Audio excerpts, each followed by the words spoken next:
Telugu cinema రంగంలో ఆయన ప్రస్థానం అంతులేని కథ. ఒక విలక్షణ నటుడిగా, అభిరుచి గల నిర్మాతగా తనదైన ముద్రని సినిమా రంగంలో వేశారనడంలో ఎలాంటి అతిశయోక్తి లేదు. అన్నిటికీ మించి మెగాస్టార్ చిరంజీవికి సన్నిహితుడిగా, ఆయనతో కలిసి సినిమా ప్రస్థానాన్ని చేసినటువంటి నటునిగా కూడా ఆయనకు ఒక ప్రత్యేకత ఉంది. ఆయనే జీవి నారాయణరావు గారు. ఆయనతో మనం ఉన్నాం. ఈరోజు ఫ్యాక్ట్ ఫైండింగ్లో ప్రత్యేక అతిథి జీవి నారాయణరావు గారు. ఆయనతో మాట్లాడదాం. నమస్తే సార్. నమస్కారం అండి. నారాయణరావు గారి కెరియర్ అసలు ఎలా ప్రారంభమైంది? సినిమా ప్రస్థానంలో రకరకాల క్యారెక్టర్స్ని చూసాం, కానీ మొదటి సినిమాతోనే ఒక బ్లాక్ బస్టర్ హిట్ అందుకున్నటువంటి తెలుగు నటుల్లో అతి కొద్ది మందిలో మీరు ఒకరు. ఆ విశేషాలు ఏంటి? అంటే నా సినీ ప్రస్థానం అంటే చెప్పాలంటే ముందుగా అసలు నేను వచ్చిందే సినీ పరిశ్రమ నుంచి. ఎందుకంటే నా గురించి రెండు మాటలు చెప్పాలి కనుక చెప్పాల్సి వస్తే ముఖ్యంగా చెప్పుకోవాల్సింది మా అమ్మగారు నాన్నగారి గురించి. మా నాన్నగారు పెద్ద డిస్ట్రిబ్యూటర్, నవయుగ ఫిల్మ్స్ అని ఆ రోజుల్లో అత్యంత పెద్ద డిస్ట్రిబ్యూషన్ సంస్థ నవయుగ ఫిల్మ్స్, దాని అధినేత మా నాన్నగారు. అయితే సినిమా పరిశ్రమలోనే ఉన్నాను నేను. మా నాన్నగారు అప్పుడు రాయలసీమలో గుంటకల్లో ఉండి డిస్ట్రిబ్యూషన్, ఆ రాయలసీమ అంతా సినిమాలు డిస్ట్రిబ్యూట్ చేశారు. ఆల్మోస్ట్ అక్కినే నాగేశ్వరరావు గారి, ఎన్టీ రామారావు గారి కొన్ని వేల సినిమాలు డిస్ట్రిబ్యూషన్ చేసిన సంస్థ అది. సో సినీ పరిశ్రమలోనే పుట్టాను, సినీ పరిశ్రమలోనే పెరిగాను. తర్వాత నాన్నగారు హైదరాబాద్లో ఉండి హైదరాబాద్ సారథి స్టూడియోస్ మేనేజింగ్ డైరెక్టర్గా ఉండేవారు. సో సారథి స్టూడియోస్ కూడా ఒకప్పుడు మాదే. సో సినిమా పరిశ్రమ నాకు కొత్తది కాదు. కాకపోతే నాకు చిన్నప్పటి నుండి రంగస్థలం మీద మక్కువ ఎక్కువ. అందుకని నేను నా 13 ఏటే శకుంతల నాటకంలో మేనక పాత్ర వేసి రంగస్థల ప్రవేశం చేసిన తర్వాత అనేక నాటకాలు వేస్తూ హైదరాబాదు వచ్చిన తర్వాత హైదరాబాదులో నాట్య విద్యాలయాన్ని, స్కూల్ ఆఫ్ యాక్టింగ్, అందులో ట్రైనింగ్ తీసుకుని తర్వాత నాటకాలు వేస్తూ వచ్చాను. ప్రతాపరుద్రుడు, తర్వాత మహమ్మద్ బిన్ తుగ్లక్, ఇలా అనేక నాటకాలు అనేక ఊళ్ళలో ప్రదర్శనలు ఇస్తూ నాటక రంగం కూడా నేను ప్రవేశం చేశాను. అంటే దగ్గర నా ప్రస్తావన మీకు చెప్పాలంటే నటనకు సంబంధించి 50 ఏళ్ళు దాటిపోయింది, 55 ఏళ్ళు, 55 ఇయర్స్. అలా చేస్తున్న టైంలోనే నాకు ఇంకా నేర్చుకోవాలి సినిమా, ఇంకా స్టడీ చేయాలనే ఉద్దేశంతో మెడ్రాస్లో South Indian Film Chamber of Commerce అనే సంస్థ ఉంది. అంటే తెలుగు, తమిళ్, మలయాళం, కన్నడం 4 భాషలకి సంబంధించింది ఆ పెద్ద సంస్థ. వాళ్ళు ఒక ఇన్స్టిట్యూట్ స్టార్ట్ చేశారు. దానికి దేవదాస్ కనకాల గారు లెక్చరర్. అందులో జాయిన్ అవుదామని అప్లై చేస్తే నాకు, రజనీకాంత్కి సీట్ వచ్చింది. నేను, రజనీకాంత్, ఇంకా నా మిత్రులు కొంతమంది అందరూ అందులో చదివాం. ఆ చదువుకున్న టైంలో, పరీక్షల టైంలో మాకు లెక్చరర్గా మాకు మార్కులు వేయడానికి విశ్వనాథ్ గారు, బాలచంద్ర గారు, బాపు గారు ఇలాంటి మహానుభావులు, బిఎన్ రెడ్డి గారు, మహామహులు, అంటే అందరికీ ఛాంబర్ అనేది it's a central institution. So అందరికీ ఇది మాది, మా స్కూల్, మా పిల్లలు చదువుకుంటున్నారని మమ్మల్ని పికప్ చేసి మాకు సినిమాలో అంతులేని కథలో వేషం ఇచ్చారు. అందులో తొలిసారి నటించింది రజనీకాంత్, నేను, శ్రీప్రియ. జయప్రద ఒక్క సినిమా చేసింది కానీ అంత పేరు రాల. ఈ సినిమాతోనే ఆవిడ పెద్ద స్టార్ అయింది. తర్వాత శ్రీప్రియ, మన దృశ్యం డైరెక్ట్ చేసిందే అమ్మాయి శ్రీప్రియ గారు, ఫటాఫట్ జయలక్ష్మి, ఇలా అందరూ కొత్త వాళ్ళే. కమల్ హాసన్, ఓకే, గెస్ట్ అపీరెన్స్లో కమల్ హాసన్. అంటే ఒరిజినల్గా నా వేషం కమల్ హాసన్ వేసాడు తమిళంలో. ఓకే. అలా బాలచంద్ర గారు మాకు ఛాన్స్ ఇవ్వడం వల్ల మేము సినిమాల్లోకి రావడం జరిగింది. తొలి చిత్రమే అది ఘన విజయం సాధించింది, మీ అందరికీ తెలుసు. 175 రోజులు ఆడిన సినిమా ఆ రోజుల్లో. బ్లాక్ అండ్ వైట్ సినిమా, అతి చిన్న బడ్జెట్లో తీసి అతిపెద్ద హిట్ అంటే అంతులేని కథ పేరే ఫస్ట్ చెప్పుకోవాలి. అంటే ఆ సినిమా మొత్తం తెలుగులోనే తీసారా ముందు, లేదంటే తమిళ తెలుగు అవళ్ ఒరు తొడర్ కథై అంటే ఆవిడ ఒక సీరియల్ అనేది ఆ సినిమా టైటిల్. సుజాత గారు చేశారు తమిళ్లో. నా క్యారెక్టర్ కమల్ హాసన్ గారు చేశారు. మిమ్మల్ని ఆ క్యారెక్టర్కి ఎంపిక చేయడానికి కారణం ఎందుకంటే మీ క్యారెక్టర్లో చాలా వేరియేషన్స్ ఉంటాయి. హీరో పాత్ర ఒక రకంగా హీరో పాత్ర, ప్రధానమైన పాత్ర, హీరోయిన్ తర్వాత అత్యంత ప్రాధాన్యత ఉండేది మీ మా గురువు గారి గొప్పతనం ఏంటంటేనండి, యాక్చువల్గా కమల్ హాసన్తోనే చేయొచ్చు, మళ్ళీ రీమేక్ చేసిన కమల్కి తెలియవచ్చు. కమల్ హాసన్ ఆల్రెడీ సినిమాల్లో చేస్తున్నాడు, తమిళంలో సూపర్ హిట్ అయింది. ఆయన గొప్పతనం అంటే ప్రతిసారి కొత్త ఆర్టిస్టులతో చేస్తాడు ఆయన, ఎందుకంటే ఆ ఫ్రెష్నెస్ ఉంటుందని ఫీలింగ్ ఆయనకి. ఆయన అనుకున్న పాత్రలు అలాగే వస్తాయి, ఇంకా ఇంప్రూవ్ అవుతాయి అనే ఒక నమ్మకం ఆయనకి ఎక్కువ. అందుకని ధైర్యంగా ప్రతిసారి కొత్త ఆర్టిస్టులను ఇంట్రడ్యూస్ చేసేవాడు. యాక్చువల్గా తమిళ ఆర్టిస్టులతోనే తెలుగులో కూడా తీయచ్చు. సుజాత గారు అందరూ తెలుగు వచ్చిన పాపులారిటీ ఆయన చేతిలో పడితే అసలు ఆయనే ట్రైన్ చేసేస్తాడు. Is a big university. అయితే ఆయన కొత్త వాళ్ళని మళ్ళీ ట్రై చేయాలి అని ఆ వేషం నాకు ఇచ్చి కమల్ హాసన్ గారికి గెస్ట్ వేషం ఇచ్చారు. అందులో ఆయన కూడా కనపడాలని చెప్పి గెస్ట్ వేషం బెంగాలీ క్యారెక్టరు కమల్ హాసన్ గారు చేశారు. సో ఆయన చేతిలో పట్టడం అనేది ఒక గొప్ప అదృష్టం. పైగా ఫ్రెషర్స్కి it's a school by himself. అలా మేము ట్రైనింగ్ అయ్యి సినిమా సూపర్ హిట్ అయిన తర్వాత ఇక సినిమాలు అటు రజనీకాంత్కి తమిళ్లో వచ్చాయి, ఆయన తెలుగు సినిమాలు చేశాడు, నేను తెలుగు సినిమాలు చేశాం. ఇలా చేస్తున్న టైంలోనే మేము ఆయన అక్కడ ఒక 5-6 సినిమాలు చేశారు, నేను ఇక్కడ 5-6 సినిమాలు చేశాను హీరోగా. అంటే రజనీకాంత్ గారికి కూడా ఫస్ట్ తెలుగు పిక్చరే చేశారు. ఫస్ట్ తెలుగు పిక్చర్ ఇదే సైన్ చేసిన సినిమానే అంతులేని కథ. ఓకే, మా ఇద్దరి జీతం చెప్తే కూడా నవ్వుతారు మీరు. 1000 రూపాయలు జీతం ఇంటి మొత్తం సినిమాకి 100 రూపాయలు అడ్వాన్స్. ఆ 100 రూపాయల అడ్వాన్స్ ఇద్దరు మైలాపూర్లో ప్రొడ్యూసర్ గారి ఇంటి దగ్గర తీసుకుని ఆ చెక్కు తీసుకుని వడపల్లికి వెళ్ళి వడపల్లిని టెంపుల్లో పెట్టి దండం పెట్టుకుని కెరీర్ స్టార్ట్ చేసాం ఇద్దరు. ఇవాళ ఆయన అంత మంచి పొజిషన్లో ఉన్నాడు, ఆయన అదృష్టం. నాకు కూడా ఆయనతో మంచి స్నేహం అప్పటి నుంచి కూడా. మేము ఇద్దరం ఒకే రూమ్లో ఉండేవాళ్ళం. సినిమాల్లో ఎక్కడ షూటింగ్కి వెళ్ళినా కూడా ఒకే రూమ్లో ఉండేవాళ్ళం. అయితే మాకు 5వ సినిమానో 6వ సినిమానో చిలకమ్మ చెప్పింది. చిలకమ్మ చెప్పింది అనే సినిమా బాలచంద్ర గారి కో డైరెక్టరు ఈరంక శర్మ గారు దర్శకుడు అయ్యారు ఆ సినిమాతో. ఆయన గొప్ప దర్శకుడు, చాలా సీనియర్ మోస్ట్ డైరెక్టర్ అన్నమాట. అయితే ఆ చిలకమ్మ చెప్పింది సినిమాలో నేను శ్రీప్రియ గారు హీరోయిన్స్, రజనీకాంత్ సంగీత గారు, ముత్యాలముగ్గు సంగీత గారు. అద్భుతమైన సినిమా అది కూడా. నా కెరీర్లో మరుపురాని పాత్ర. నాకు దగ్గర ఒక 10 బెస్ట్ యాక్టర్ అవార్డ్స్ వచ్చాయి దానికి. ఏమండి, అంతులేని కథ తెలుసు మీకు, నంది అవార్డు వచ్చింది అప్పట్లోనే ఫస్ట్ పిక్చర్కి. అంతులేని కథలో ఆ పాట తాళికట్టు శుభవేళ అనే పాట, మహానుభావుడు ఎక్కడున్నాడో బాలు, ఆయన గాత్రం, ఆయన టాప్ 10 సాంగ్స్లో ఈ సాంగ్ ఉంటుంది సార్. ఇన్ని వేల పాటలు పాడితే టాప్ 10 సెలెక్ట్ చేసుకుంటే ఖచ్చితంగా ఈ పాట ఉంటుంది. ఎక్కడికి వెళ్ళినా కూడా అంత ఆదరణ వచ్చింది ఆ పాటకి. ఇన్నేళ్ళైనా, ఇప్పటికంటే 45 ఏళ్ళైంది ఆ సినిమా రిలీజ్ అయ్యి, 45 years. ఇప్పటికీ ఎవరు మర్చిపోరు ఆ పాట. కానీ యేసుదాస్ గారి దేవుడే ఇచ్చాడు వీధి ఒకటి, అటు రజనీకాంత్ గారికి ఒక సూపర్ హిట్, నాకు సూపర్ హిట్. అసలు ఆ సినిమా పట్టమే ఒక అదృష్టం సార్. ఇక మీ యాక్టింగ్ కూడా అందులో అద్భుతంగా, బాలసుబ్రహ్మణ్యం గారు పాడినది మీరు స్టేజ్ పైన మిమిక్రీ ఎక్స్పోజన్స్ అంటే ఎక్స్ప్రెషన్స్ కానీ అవి కానీ అద్భుతంగా ఉంటుంది. దానిపైన అంటే యాక్చువల్గా దానికి డాన్స్ మాస్టర్ కూడా లేడండి. 6 నిమిషాల పాట అది, డాన్స్ మాస్టర్ లేడు. అప్పటికే కమల్ హాసన్ గారు సినిమాలు చేసేస్తున్నారు, బాగా బిజీగా ఉన్నారు. అయితే బాలచంద్ర గారు ఒకసారి వచ్చి ఆ అబ్బాయికి కొంచెం చెప్పేసి వెళ్ళి, కొత్త అబ్బాయి కదా అని అన్నారు. పొద్దున్నే first day shooting Kamal Haasan గారు వచ్చారు. వచ్చి నారాయణరావు ఇట్లా చేశాను, ఈ ఫీల్తో చేశాను, క్యాచ్ చేయి కరెక్ట్గా అని. అప్పటికే నేను చూసాను 2-3 సార్లు ఆయన సినిమా. ఓకే. సో నాకు కేక్ వాక్ అయిపోయింది. సో ఆయన చెప్పి వెళ్ళిపోయారు. ఆయన వెళ్ళిపోయిన తర్వాత 3 days షూటింగ్ చేసాం. సాంగ్ అంతా పూర్తి అయిపోయినాక బాలచంద్ర గారు స్టేజ్ మీదకి వచ్చారు. నారాయణరావు బాగా వేసావయ్యా, కమల్ హాసన్ చేసిన దాంట్లో 80% చేసావు, కానీ ఇది ఆంధ్ర ఆడియన్స్కి మాత్రం 100% అవుతుందయ్యా, బెస్ట్ ఆఫ్ లక్ అన్నాడు ఆయన. అది నాకు దక్కిన ఆశీర్వాదం. సో అలాగా కమల్ హాసన్ గారి వారి సలహాలతో ఆ సాంగ్ చేయడం జరిగింది.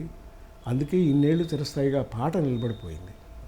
తర్వాత మీ కెరియర్లో సినిమా ప్రస్థానంలో అంటే ఒక నటుడిగా, యాక్చువల్గా సినిమా బ్యాక్గ్రౌండ్ అయినా మీరు డిస్ట్రిబ్యూటర్గా వారసుడిగా వచ్చినటువంటి వ్యక్తి. అంటే ఆ రోజుల్లో మీరు చెప్పినట్టు నవయోగ ఫిలిమ్స్ కానీ పూర్ణ పిక్చర్స్ కానీ ఇవి రెండే అత్యంత పెద్ద కంపెనీలు, ఆ డిస్ట్రిబ్యూషన్ సంస్థలకు సంబంధించిన నటుడిగా మారాలి అనేటువంటిది మీ అభిలాష నుంచి వచ్చిందా? మీ తండ్రి గారు ఆ విధంగా ప్రోత్సహించారు?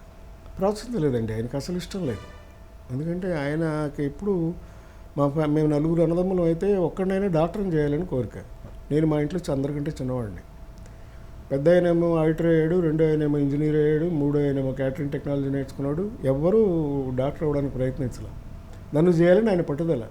అందుకని సారథి స్టూడియోస్ ఆయన మేనేజింగ్ డైరెక్టర్గా ఉన్నా కూడా నన్ను స్టూడియోలోకి రానిచ్చేవారు కాదు, ఎక్కడ ఇది అలవాటు అయిపోద్దు అని. కానీ నాకులో ఉన్న తృష్ణ నాకు నాటక రంగం వైపు మళ్ళించింది. ఓకే. నాటక రంగంలోనూ ప్రవేశం వచ్చింది. మహామారినట్లు అందరితోనూ అప్పట్లోనే నేను యాక్చువల్ నూతన్ ప్రసాద్ గారితోనూ, కోట శ్రీనివాసరావు గారితోనూ, ఏఆర్ కృష్ణ గారిని, పద్మభూషణ్ ఆయనతోనూ, సో ఇలా దేశరాజు హనుమంతరావు గారిని ఆయన మమ్మల్ని ట్రైన్ చేసేవాడు. సో ఇలా నాటక రంగం చేసిన తర్వాత ఇంట్లో పెట్టకుండా 2-3 సార్లు మెడ్రాస్ పారిపోయాను కూడా. ఓకే. వెళ్ళిపోయి అక్కడ మెడ్రాస్లో ఉండి అక్కడ బస్తాలు మోసి హోటల్లో పనిచేసి ఇంట్లో తెలియకుండా ఓకే అక్కడ ప్రయత్నించేవాడు. ఎందుకంటే ఇక్కడ స్టూడియోలోకి రానివ్వరు కదా, తెలుగు ఇండస్ట్రీకి రానివ్వరని అక్కడికి వెళ్ళి ట్రై చేసేవాడు. మరి ఫిల్మ్ ఇన్స్టిట్యూట్లోకి ప్రవేశం అనేది ఎలా జరిగింది? తర్వాత అక్కడ నన్ను పట్టి తీసుకొచ్చారా. నన్ను తీసుకొచ్చిన తర్వాత మా ఫాదర్ అప్పుడు సరేలే నీకు ఇంత ఇంట్రెస్ట్ ఉంటే కనీసం డిగ్రీ వరకన్నా చదువు. అప్పుడు నా 10th క్లాస్. ఓకే.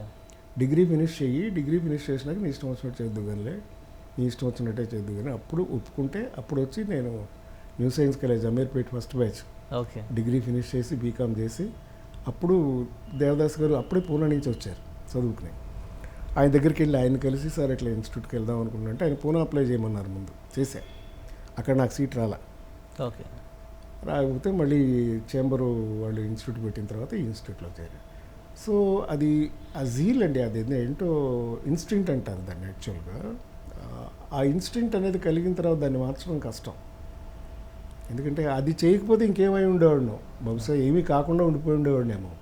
అందుకని అలాగే మా నాన్నగారు కూడా ఎంకరేజ్ చేయడం, ఇన్స్టిట్యూట్కి వెళ్ళటం, నేను మెడ్రాస్లో ఉండటం.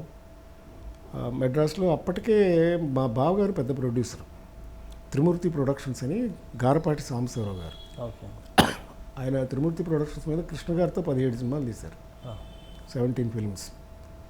ఆయన అక్కడే లా కాలేజీలో చదువుకున్నారు. సో నేను మెడ్రాస్లో వారింట్లోనే ఉండి ఇన్స్టిట్యూట్కి వెళ్ళి చదువుకునేవాడిని.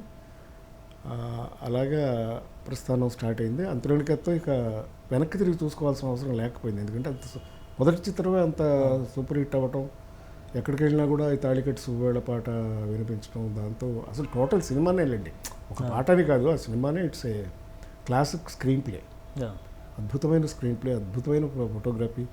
ఇక ఎంఎస్ విశ్వనాథ్ గారి మ్యూజిక్, ఆత్రేయ గారి రచన అన్నీ అసలు అమరాయి అన్నమాట. ఫస్ట్ పిక్చర్కి అవన్నీ అమరటం అనేది చాలా, అసలు ఆత్రేయ గారు ఎంత బాగా రాశారు పాటలు. ఎంఎస్ విశ్వనాథ్ గారు ట్యూను, బాలు గారు, సుశీల్ గారు పాడటం, యేసుదాస్ గారు, అందరూ అంత టాప్ టెక్నీషియన్స్ అనమాట. చాలా బడ్జెట్ సినిమా అది. దాని బడ్జెట్ చెప్తే మీరు ఆశ్చర్యపోతారు. ఇవాళ 6 లక్షలు దాని బడ్జెట్, 6 lakhs. ఈ రోజులో బిస్లరీ వాటర్ బాటిల్ కూడా రాదు. మొత్తం సినిమా ఫస్ట్ కాపీ 6 లక్షలు. ఓకే. జయప్రద గారికి మొన్న కూడా కలిసా నేను, జయప్రద మాటల మీద సరదాగా అనుకుంటే ఆ రోజులు గుర్తు చేసుకున్నాం. మొన్న ఒక వెబ్సైట్ చేసాం, వెబ్ సిరీస్, రాజేంద్ర ప్రసాద్, జయప్రద గారు, నేను, లవ్ అట్ 65 అని ఇప్పుడు షూటింగ్ జరుగుతుంది. Okay okay. మాటల మీద అంటుంది, ఏంటి జయప్రద మనకు అంతే కదా ఉండే, అంతే నాకు మాత్రం నీకు ఇచ్చుంటారులే బాగానే డబ్బా సినిమా కన్నా. అప్పుడు ఒక సినిమా చేసింది, నాకెంత ఇచ్చారు, 3000 ఇచ్చారు. కానీ మా మధురానుభూతులు ఆ సినిమాలో వర్క్ చేయడమే ఇట్స్ ఏ చాలా గొప్ప అనుభూతి. ఇప్పటికీ మీ రిలేషన్స్ అంటే రజనీకాంత్ గారితో మీ రూమ్మేట్గా అందరూ బాగున్నాయి సార్. మా అదృష్టం ఏంటంటే మాకు ఎప్పుడూ డిఫరెన్స్ ఆఫ్ ఒపీనియన్స్ రాలేదు. ఎవరి సక్సెస్ వాళ్ళది, ఎవరి సంపాదన వాళ్ళది, బట్ ఫ్రెండ్షిప్ మాత్రం అలాగే ఉంది. ఇప్పటికీ మేము కలిసి ఎప్పుడు మాట్లాడుకున్నా చాలా సరదాగా సిగరెట్ కాల్స్తుంటే ఒకటి సిగరెట్ ఒకటి తీసుకోవడం, కాల్చుకోవడం, లేదా భుజాలు ముచ్చేసి ఏరా ఎవరే అనుకోవడం, ఇలాంటి సరదాలు ఉన్నాయి. కానీ చిరంజీవి గారికి కొంచెం పాలిటిక్స్గా వెళ్ళిన తర్వాత కొంచెం మర్యాదగా బాగోదులే బయట మేము ఫ్రెండ్స్ మేము రూమ్లో ఉన్నప్పుడు ఎలాగైనా మాట్లాడుకోవచ్చు అనుకునేవాళ్ళం అండి. అలాగా రజనీకాంత్ గారు నేను చాలా 2-3 సినిమాలు చేసాం. ఆ తర్వాత ఇక చిరంజీవి గారు మా ఇన్స్టిట్యూట్కి వచ్చి జాయిన్ అయ్యారు. అసలు ఫస్ట్ చిరంజీవి గారితో మీకు పరిచయం ఎలా జరిగింది? చిలకమ్మ చెప్పింది సినిమా గురించి చెప్పారు కదా, ఆ సినిమా చెప్పాను. ఆ సినిమా సమయంలో మీరు కలిసారు. చిలకమ్మ చెప్పింది సినిమా పాలకుల్లోనే షూటింగ్ చేసాం. 3 షెడ్యూల్ సినిమా అంతా అక్కడే 3 నెలలు తీసాం. ఓకే. చేస్తే అక్కడికి చిరంజీవి గారు వచ్చారు. ఆయన పక్కనే కదా ఊరు, పాలకుల పక్కన మదర్ దాటితే ఆయన ఊరు. మా షూటింగ్ జరుగుతుందని తెలిసి ఆయన చేయకుండా హరిబాబు గారు కూడా వాళ్ళ ఫ్యామిలీ ఫ్రెండ్స్, ఆ నిర్మాత గారు. సరే ఆయన ఒకరోజు షూటింగ్కి వచ్చారు. వచ్చి సాయంకాలం దాకా మమ్మల్ని అబ్జర్వ్ చేశారు. మా షూటింగ్లో ఎలా ఉండేదంటే ఒక ఆర్టిస్టు లేదా టెక్నీషియను విడివిడిగా అలాగ ఉండేవాళ్ళం కాదు. రజనీకాంత్ నేను మేమే ట్రయలింగ్ తోసేవాళ్ళం, మేమే టచ్అప్లు ఇచ్చేవాళ్ళం, మేమే స్క్రిప్ట్ దగ్గర అసిస్ట్ చేసేవాళ్ళం డైరెక్టర్కి. ఆ యూనిట్ వర్క్ అంతా చూసి ఆయన చాలా ఇంప్రెస్ అయ్యారు చిరంజీవి గారు. రజనీకాంత్ నేను ఇద్దరం కూడా. ఆ తర్వాత ఆయన హేమసుందర్ గారు ఉండేవారు. హేమసుందర్ గారు నంది అవార్డు వచ్చింది ఆయనకు కూడా. అంతా మేమందరం టీమ్గా వర్క్ చేయడం ఆయన బాగా ఇన్స్పైర్ చేసింది.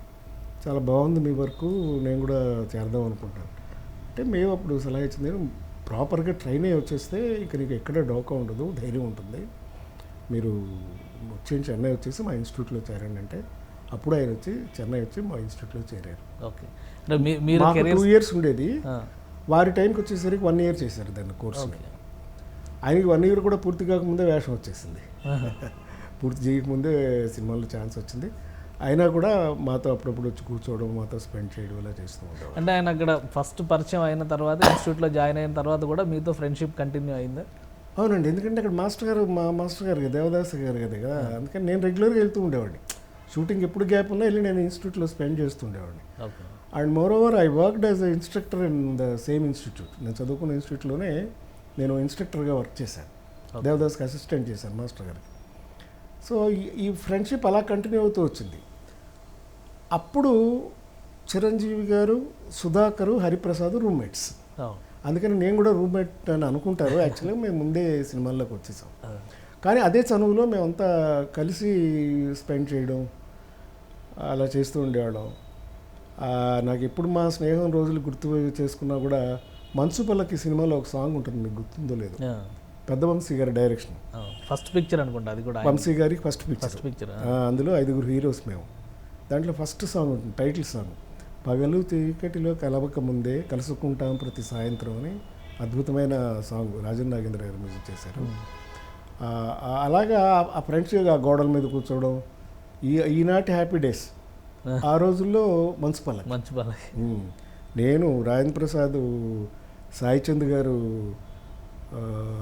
తర్వాత గిరీష్, చిరంజీవి గారు, మొత్తం 5 ఫ్రెండ్స్ అనమాట. ఈ 5 సుహాసిని లవ్ చేస్తాం. సుహాసినికి అదే ఫస్ట్ పిక్చర్ తెలుగులో. ఓకే. తమిళ్లో చేసింది అదే క్యారెక్టర్, తెలుగులో కూడా ఆ అమ్మాయి ఫస్ట్ పిక్చర్ సుహాసిని గారు. ఆ సినిమా గుర్తు చేసుకుంటూ ఉంటాం అప్పుడప్పుడు. సో అలాగే ఉండేవాళ్ళం. అప్పట్లో మీకు ఇన్స్టిట్యూట్ ప్రారంభంలో కానీ ఆ కెరియర్స్ బిగినింగ్ స్టేజ్లో చిరంజీవి గారితో ఉన్న అటాచ్మెంట్ బట్టి ఆయన ఇంత స్టార్ అవుతారు, లేదా ఆయనకి ఈ కమిట్మెంట్ ఉంది, ఇది సాధిస్తారు అనేటువంటి ఫీలింగ్ ఎప్పుడైనా కలిగిందా? ఇన్స్టిట్యూట్లో బాగానే షార్ప్గా ఉండేవారండి అప్పుడు, కలిగింది. కానీ మేమిద్దరం కలిసి యాక్ట్ చేసిన తొలి చిత్రం కుక్క కాటుకు చెప్పుదెబ్బ అని ఈరంకి శరం గారి డైరెక్షన్. ఓకే. చిరంజీవి గారు, నేను, చిరంజీవి గారు, మాధవి హీరోయిన్, ఈరంకి శరం గారి డైరెక్షన్. ఆ షూటింగ్ టైంలో అబ్జర్వ్ చేస్తుంటే మేము ఈ 2 ఏళ్లలో ఇన్స్టిట్యూట్లో ఎలా అయితే కష్టపడి చేసామో అది కాకుండా దానికి మించి బేసికల్గా చిరంజీవి గారు భారత్ స్కౌట్స్ గైడ్స్ ట్రైన్ అయ్యి వచ్చారు. సో ఫిట్ బాడీ అప్పటికే. అండ్ డాన్స్ మీద ఎంత మక్కువ అంటే, ఎంత షార్ట్ గ్యాప్ వస్తే టేప్ రికార్డ్ పెట్టుకుని డ్యాన్స్ చేసేవాడు. పబ్లిక్లో చూస్తున్నారా, జనం ఏమైనా చూస్తున్నారా, ఎవరన్నా ఏమన్నా అనుకుంటారా అనే ఆలోచనే ఉండేది కాదు. సో ఆ కృషి పట్టుదల అప్పుడే చూశాను ఆయనలో నేను. సో అప్పుడే అనుకున్నాను ఈయన ఒకరోజు డెఫినెట్గా పెద్ద స్టార్ అయిపోతాడని. అంటే ఇప్పుడు డ్యాన్స్ నేను చేసేవాడిని, రజనీకాంత్ గారికి డ్యాన్స్ అంటే ఇంట్రెస్ట్ లేదు, ఆయన పెద్ద చేసేవాడు కాదు. ఆయన ఏంటి డ్యాన్స్ క్లాస్కి రమ్మంటే వచ్చేవాడు కదా, వెళ్ళరా నేను డ్యాన్స్ చేయడం ఏంటి. ఆయనకు ఎప్పట్లో ఐడియాలు శత్రుఘ్న సిన్హా, ఆయనలాగా విలన్ అవ్వాలని ఆయన కోరిక. ఓకే. అందుకని ఏం చేసేవాడు, ఈయన అద్దం ముందు నుంచి సిగరెట్లు వేయడం, ఆ స్టైల్స్ ప్రాక్టీస్ చేసేవాడు. Okay. That helped him a lot. అంటే దాన్ని ఏమంటారంటే మిర్రర్ మెడిటేషన్ అంటారు. అద్దంలో నువ్వు చూసుకుని కనుక కాన్సన్ట్రేట్ చేయగలిగితే that gives a higher level of meditation.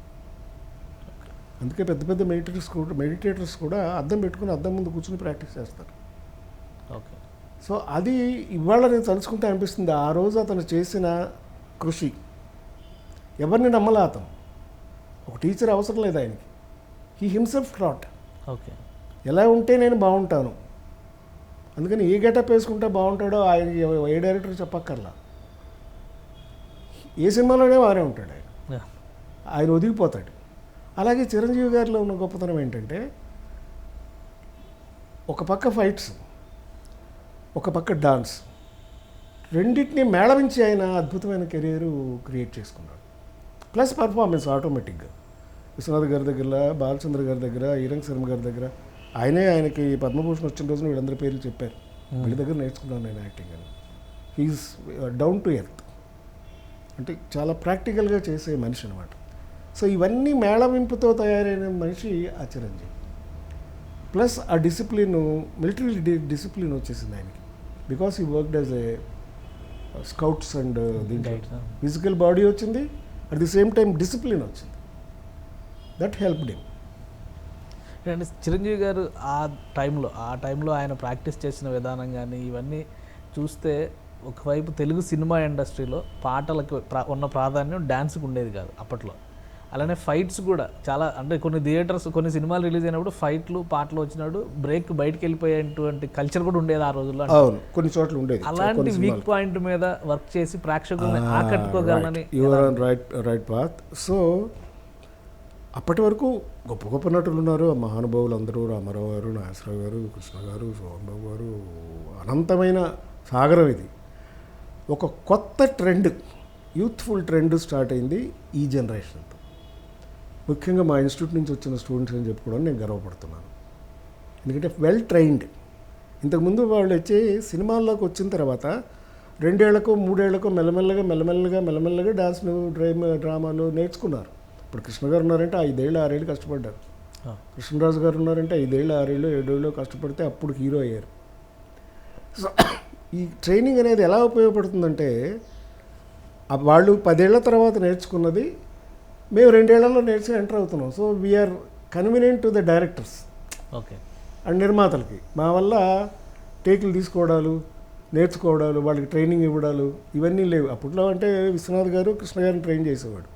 Dialogue ఎలా చెప్పాలి ఇవన్నీ కెవి విశ్వనాథ్ గారు నేర్పారు. అంత టైం తీసుకునే దాన్ని షార్ట్ అండ్ చేసుకుని వెళ్తున్నాం అనమాట ఆల్రెడీ. ఓకే. అది మా అందరికీ ఇన్స్టిట్యూట్లో సుధాకర్ కానీ, కామెడీ ట్రాక్లో చూసుకోండి సుధాకర్ చేసింది కానీ, చాలామంది ఆర్టిస్టులు మా వాళ్ళందరూ కూడా అలా ట్రైన్ అయ్యి వచ్చిన వాళ్ళు. It's better to get train. తర్వాత కూడా సత్యానంద్ గారు వీళ్ళంతా చాలామందిని ట్రైన్ చేశారు అనుకోండి. సత్యానంద్ కూడా మాకు మంచుపల్లకిలో పనిచేశాడు. ఇప్పుడు వైజాగ్లో ఇన్స్టిట్యూట్ పెట్టి మేము పవన్ కళ్యాణ్ ట్రైన్ చేశాడు, ప్రభాస్ని ట్రైన్ చేశాడు. So training is a must అంటాను నేను. ఎంతో కొంత, ముఖ్యంగా డాన్స్ రావాలి. డాన్స్ వస్తే గ్రేస్ వస్తుంది. డాన్స్ అయితే గ్రేస్ ఉండదు కదా, బాడీలో గ్రేస్ ఉండదు, రిథమ్ ఉండదు, సెన్స్ ఉండదు, రిథమ్ సెన్స్ ఉండదు. సో అలాగే అన్నీ డైలాగ్ డెలివరీ కానీ ఇవన్నీ కూడా అబ్జర్వేషన్ ఉండాలి, క్రియేటివిటీ ఉండాలి. ఇవన్నీ కూడా మాకు ఉగ్గుపాల్లాగా మాకు ఇన్స్టిట్యూట్లో నేర్పబట్టి మేము అంత ఈజీగా ఎంట్రీ తీసుకోగలిగాం. ఓకే. ఇప్పుడు బాలచంద్ర గారు, విశ్వనాథ్ గారు, బాబు గారు వాళ్ళు చెప్పినట్టు మేము డెలివరీ చేయగలగాలంటే మేము ఫిట్గా ఉండాలి కదా. ఫస్ట్ ఆఫ్ ఆల్ పాదరసమే మేము, క్లే. బాలచంద్ర దర్శకుడే, no doubt about it. Is the captain of the ship. So ఆయన చెప్పినట్టు చేసుకుంటూ వెళ్ళగలిగే కెపాసిటీకి మేము ఎదగాలంటే కొంత ట్రైనింగ్ అవసరం. అది తీసుకోవడం, అందులోనూ మన చిరంజీవి గారు అందులో చాలా శ్రమ పడేవాడు సార్. ఇక ఎంత అంటే మీకు చెప్పాలి అంటే, మా ఇద్దరి రోజు ప్రొద్దున్నే 5 గంటలకు మొదలయ్యేది, తెల్లారకు ముందే. ఓకే. ఆయనకు అప్పటికే చిన్న వెహికల్ ఉండేది. వాళ్ళ నాన్నగారు మంచి ఇది, తను నాన్న కారు కొనిపెట్టారు. నాకు కారు లేదు అప్పట్లో. పొద్దున్న కారు వేసుకుని మా ఇంటికి వచ్చేవాడు. ఇద్దరం 5 గంటలకల్లా మెడ్రాస్లో చోళా హోటల్కి వెళ్ళేవాడు. ఓకే. అప్పట్లో చోళా హోటల్ ఒక్కచోటే జిమ్ ఉండేది, ఇంకెక్కడ జిమ్ లేదు. ఎక్విప్డ్ జిమ్, మామూలు ఈ వ్యాయామశాలలు, బస్కిల్ తీయడం ఇవే తప్ప. ఐఎమ్ టాకింగ్ అబౌట్ 78 ఆ ప్రాంతాల్లో. ఓకే. ఫస్ట్ క్లాస్ అయిన జిమ్. సంవత్సరానికి 4,000 రూపాయలు దాన్ని కట్టాలి హెల్త్ క్లబ్కి. అందులో చేరి పొద్దున్న 5 గంటలకు స్టార్ట్ చేస్తే 5 నుంచి 7 గంటలు 2 అవర్స్ ఆయన హెవీ ఎక్సర్సైజ్ చేసేవాడు. ఓకే. హెవీ మజిల్ బాడీ కదా, బ్రహ్మాండం చేసేవాడు. నేను లైట్గా చేసేవాడిని. ఎందుకంటే నా ఫీలింగ్ అప్పట్లో ఏంటంటే మరీ హెవీ చేస్తే ఈ ఫేస్ కొంచెం గట్టిపడి hard పాడైపోద్ది. అంటే నాకు మొదటి నుంచి కూడా హీరో అవుదామని నేను ఎప్పుడు అనుకోలేదు సార్. మంచి క్యారెక్టర్ అవ్వాలని. ఫ్రెంచ్లో 2 చెప్తారు, యాక్టర్ అంటే మంచి యాక్టర్ అని, లె కామెడియన్ అంటారు. లె కామెడియన్ అంటే క్యారెక్టర్ ఆర్టిస్ట్ అని ఓకే. French words. సో నాకు ఎప్పుడు అలా మంచి పాత్రలు చేయాలి, హీరో అవుదాం అన్న ఆలోచన ఎప్పుడు లేదు నాకు. అనుకోకుండా హీరో అయ్యాం సినిమా, అందులో కూడా మంచి పాత్రలు సెలెక్ట్ చేసుకునేవాడిని నేను. అంతరేణి కథ కానీ, చిలకమ్మ చెప్పింది కానీ, సుబ్బారావు కోపం వచ్చింది కానీ, ముత్యాల పల్లకి కానీ, మంచు పల్లకి కానీ, అన్నీ ఆల్మోస్ట్ కూడా నేను చూస్ చేసుకున్న క్యారెక్టర్స్, నేను ఇష్టపడి చేసిన క్యారెక్టర్స్. ఓకే. అలాగే చిరంజీవి గారు ఏంటంటే వీటితో పాటు ఈ యాక్షన్ ఫిల్మ్స్తో పాటు ఆయన ఒక సపరేట్ 2 సినిమాలు యాక్షన్ చేస్తే ఒక మంచి పర్ఫార్మెన్స్ రోల్ చేసేవాడు. ఓకే. ఫర్ ఎగ్జాంపుల్ విజేత, ఫర్ ఎగ్జాంపుల్ స్వయం కృషి, ఫర్ ఎగ్జాంపుల్ అదేంటిది విశ్వనాథ్ గారిది శుభలేఖ, అలాగే ఇలా ప్రతి ఒక 3 సినిమాల తర్వాత ఆరాధన, ఒక రుద్రవీణ. సో ఆయనే సెలెక్ట్ చేసుకుని అన్ని వెరైటీ క్యారెక్టర్స్ చేయబెట్టి ఆయన కెరీర్ అంతా నిలబడిపోయింది. అందుకు ఎగ్జాంపులే పసివాడి ప్రాణం అని ఒక సినిమా వచ్చింది. అది ఒరిజినల్గా సత్యరాజ్ గారు యాక్ట్ చేశారు తమిళ్లో. పూవిళి వాసలెళ్ళే అని ఫాజిల్ గారిది మలయాళం సినిమా. ఒక హీరో, ఒక బ్రహ్మచారి హీరో, అటు తిరుగుతున్న హీరో, ఒక పిల్లాడు దొరుకుతాడు. ఆ పిల్లాడు ప్రాబ్లంలో ఉంటే హీరో కాపాడతాడు. ఇదే కథ. అది సత్యరాజ్ గారు చేశారు, బాగానే ఆడింది. ఒక 50 రోజులు ఆడింది. నాకు ఆ సినిమా బాగా నచ్చేసింది. నేను కేరళ వెళ్ళి ఆ సబ్జెక్టు కొని తీసుకొచ్చాను. ₹1,00,000 ఆ రోజులు ₹1,00,000 తీసుకొచ్చి చిరంజీవి గారికి ఈ సినిమా చూపించాను. ఏముంది దీంట్లో, నాకు ఫైట్స్ లేవు, సాంగ్స్ లేవు, హీరోయిన్ లేదు, రొమాన్స్ లేదు, ఎట్లా అన్నారంటే ఏంటి ఇప్పుడు నాకున్న ఇమేజ్కి కష్టం కదా అన్నాడు. కాదు సార్, తెలీదు, మీకు పిల్లల్లో ఉన్న మీ ఇమేజ్ ఈజ్ డిఫరెంట్. అప్పటికే జనరేషన్ ఆఫ్ ద చిల్డ్రన్, ఆయనకి అమితమైన అభిమానులు ఉండేవారు. పిల్లలు మీ సినిమా 10 సార్లు తీసుకెళ్ళమని ఇంట్లో అడుగుతారు, ఈ సినిమా మీరు చేయాలి. సరే మీరు చూడండి ఏం చేస్తారో, అరవింద్ నువ్వు మాట్లాడండి చూసుకోండి అంటే, ఈలోపు మా హరిప్రసాద్ ఏం చేశాడు, ఈ సినిమా డబ్బింగ్ రైట్స్ కొని కృష్ణరాజు గారితో స్టార్ట్ చేస్తాడు సినిమా. ఓకే. కృష్ణరాజు గారికి ఎన్ని పెద్దగా అవసరం లేదు కదా, సాంగ్స్ డ్యూట్లు లేదు. అప్పుడు ఆయన క్యారెక్టర్స్ అలా చేసేవారు పెద్దగా. అయితే సరిగ్గా మొదలుపెట్టేశారు. కోదండరామరెడ్డి గారు డైరెక్టర్. ఓకే. వీళ్ళు బాంబేలో షూటింగ్ చేస్తున్నారు. చిరంజీవి గారు, అరవింద్ గారు వీళ్ళంతా బాంబేలో చక్రవర్తి సినిమా షూటింగ్ చేస్తున్నారు. ఓకే. నేను రైట్స్ కొనుక్కొచ్చాను ₹1,00,000, వాళ్ళు తీసేస్తున్నారు, ఎలాగా అరవింద్ గారు అన్నారు. తీసేనే లేదు, చిరంజీవి కూడా పెద్దగా ఏమీ నచ్చలేదు కదా, వద్దులే చేసుకొని కృష్ణరాజు గారిని చేసుకొని అన్నాడు ఆయన. పాప నేను ఒప్పుకోను, లేదు ఇది చిరంజీవి గారే చేయాలి. ఓకే. ఏం చేద్దామంట, నాకు పర్మిషన్ ఇవ్వండి, నేను చేస్తాను. సరే నీ ఇష్టం, ఏం చేస్తావు చెయ్యి అన్నాడు ఆయన. నేను వెంటనే ఎలపికి కాల్ చేసి ఆ డైరెక్టర్ దగ్గర ఆ సుజిత పాప ఇస్తుంది చూడండి, ఆ అమ్మాయిని పంపించండి మెడ్రాస్ అని చెప్పి, అమ్మాయిని మెడ్రాస్ పిలిపించి ఆ అమ్మాయిని బుక్ చేసి అమ్మాయిని బ్లాక్ చేసేసారు. ఓకే. రఘువరన్ అప్పుడే అంతకుముందే నాతో యాక్ట్ చేశాడు. రఘువరన్ ఫోన్ చేసి, రఘువరన్ ఆ సినిమా తమిళ్లో కూడా అతనే, నువ్వే మలయాళం కూడా అతనే, ఓకే నువ్వే చేయాలి రఘువరన్ అన్న. అప్పుడుదా పండ్లా అన్నాడు ఆయన. సరే అని ఆయన వచ్చేసాడు. తర్వాత గడ్డ పైన విలన్ ఉంటాడు రంజిత్, ఆ అబ్బాయిని పిలిపించాడు. ఆయనకి డైరెక్ట్ ఫాజిల్ గారికి ఫోన్ చేసి కావాలంటే ఆయన్ని పంపించాడు. సో 3 ఆర్టిస్ట్ని ముందు నేను బ్లాక్ చేసేసాను. ఓకే. వాళ్ళు ఒకే ముహూర్తం చేశారు, అంతే, పూజ చేశారు, షూటింగ్ స్టార్ట్ చేయలేదు. ఓకే. వీళ్ళు బాంబే నుంచి వచ్చారు. వచ్చిన తర్వాత అప్పుడు ఈలోపు సత్యానంద్ గారు మేము కూర్చుని ఆయనకు కావాల్సిన మార్పులు చేసాం ఆ కథలో. ఓకే. ఒరిజినల్లో సుమలత క్యారెక్టర్ ఉండదు, అట్లాగే సాంగ్స్ ఉండవు. సాంగ్స్ పెట్టాం, కథకేమీ చెడిపోదు. ఆయనకు కావాలి, ఆయన్ని ఎక్స్పెక్ట్ చేసేది ఏంటి జనం? అవును. ఇవి హీరో వీటిని మించి ఎక్స్పెక్ట్ చేసేది కథ, అవును. సెంటిమెంట్. ఆ దిక్కు తెలియని ఒక మూగ పిల్లాడి కోసం ఆయన పడ్డ అవస్థ, దట్ ఈస్ ద సెంటిమెంట్. ఇది పండుతుంది ఖచ్చితంగా అని చేశారు. అది ఎంత పెద్ద హిట్ అయిందో మీ అందరికీ తెలుసు. చిరంజీవి గారు డాన్సుల మీద, ఫైట్ల మీద అంత ఎక్సైజ్ చేస్తున్నప్పుడు ఈ సీనియర్ డైరెక్టర్స్ కానీ వీళ్ళెవరు అవి థియేటర్లో అంత క్లాప్స్ వర్షం కురిపించేవి కాదులే, నటన మీద ఫోకస్ చేయన్నట్టుగా ఎవరు చెప్పలేదా? రెండూ చేస్తున్నాడు ఆయన, రెండూ చేస్తాడు. అదే చెప్పాను మీకు ఇంతకుముందు నుంచి. ఈ పసివాడి ప్రాణం దగ్గర నుంచి ట్రెండ్ మొత్తం మారిపోయింది, బ్రేక్ డ్యాన్స్ వైపు వెళ్ళిపోయింది, బ్రేక్ డ్యాన్స్ వైపు అయిపోయింది.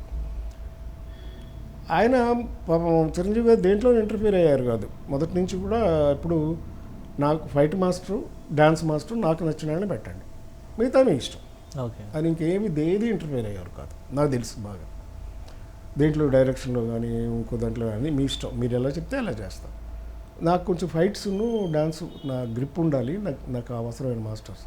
అప్పట్లో తారా మాస్టర్ గారు, తర్వాత ఫైట్ మాస్టర్ రాజు మాస్టర్ గారు, ఆ తర్వాత ప్రభుదేవ, ఇలాగా ఆ కాన్సన్ట్రేషను ఆయన అది సపరేట్, ఇది సపరేట్. సో అష్టావధానం అంటారు చూడండి, ఏ సెట్లోకి వెళ్తే ఆ సెట్టే, ఆ మూడే. సిన్సియర్గా పొద్దున్నే లేచి ఫస్ట్ సెట్లో ఉండేది Chiranjeevi. Okay. And pack up director చెప్పే వరకు వెళ్తాను అనని వ్యక్తి చిరంజీవి. ఓకే. తన పర్సనల్ విషయాలు సెట్లోకి తీసుకురాని వాడు చిరంజీవి. మా స్నేహితులు మాత్రం ఎప్పుడు పక్కనేసి కూర్చునేవాడు ఆయన కాలక్షేపానికి. మా ఏముండేవాడు. తర్వాత బ్రహ్మానందం గారు వచ్చారు, తర్వాత చాలామంది ఇక ఆయన ఎదిగిన కొద్దీ ఆయన చుట్టూ మనుషులు చేరారు. సో ఇలాగా ఆయనకి ఎక్కడికక్కడే ఆ కాన్సన్ట్రేషన్ పాయింట్స్ ఉండేవి. సో నేను చెప్తున్నాను కదా, ఈ కృషివలుడు అన్ని విధాల. అంటే నటన పరంగా కెరియర్ అనేది లాంగ్ స్టాండింగ్ ఉంటుంది, కానీ డాన్స్ అనేది ఒక వయసు వరకు మాత్రమే చేయగలరు. అండ్ సార్ ఇప్పుడు 60 ఏళ్ళు దాటి చేస్తున్నాడు, నాగేశ్వరరావు గారు చేశారు, ఈయనే చేస్తున్నాడు. ఇప్పుడు 60 ఏళ్ళు దాటి కూడా ఆయన డాన్స్ చేయట్లా, అద్భుతంగా చేస్తున్నాడు. దానికి అంతం లేదు సార్, ఆ సందర్భాన్ని బట్టి దాన్ని బట్టి చేస్తూనే ఉంటారు. ఒక నటుడి నుంచి నిర్మాతగా మీ ప్రస్థానం ఎలా మారింది? ప్రత్యేకంగా దానికి ఏమైనా రీజన్స్ ఉన్నాయా, ఎందుకు నిర్మాతగా మారారు? ఉన్నాయండి. నేను ఆఖరిగా హీరోగా యాక్ట్ చేసిన సినిమా సుబ్బారావుకి కోపం వచ్చింది. డూండి గారు తీశారు, బెజవాడలో తీసాం, ధవళ సత్యం గారు డైరెక్టర్. అది నేను ఆశించినంతగా హిట్ కాలేదు. మంచి కథ, బెజవాడలోనే తీసాం. దాంట్లో ఈ అమ్మాయి, మా పేరేంటి, సావిత్రి చేసిందే, సురేష్, కీర్తి సురేష్ వాళ్ళ అమ్మ హీరోయిన్. ఓకే. ఓకే. మేనక్ గారు అప్పట్లో హీరోయిన్. నాతోనే ఫుల్ ఫ్లెడ్జ్ సినిమా చేసింది. ఆ సుబ్బారావు కోపం వచ్చింది ఒకటే. అందుకని అప్పుడు ఇక నేను, అంటే నాకు ఆల్రెడీ డిస్ట్రిబ్యూషన్లు, మాకు రాయలసీమలో డిస్ట్రిబ్యూషన్ ఉంది, నైజాంలో డిస్ట్రిబ్యూషన్ ఉంది, అరవింద్ గారి డిస్ట్రిబ్యూషన్ ఉంది, మాకు ఇవన్నీ డిస్ట్రిబ్యూషన్స్ ఉన్నాయి. కనుక నిర్మాతను అవుదాము, కొంచెం ట్రాక్ మారుద్దాం అనే ఆలోచన వచ్చింది అప్పట్లో. ఎందుకంటే నేను ఎక్కువగా సాఫ్ట్ రోల్స్ వేయడం వల్ల సాఫ్ట్ క్యారెక్టర్స్కే పిలిచేవాళ్ళు తప్ప ఇంకా ఇంకో యాంగిల్ నాకు వర్కౌట్ అవ్వాలా.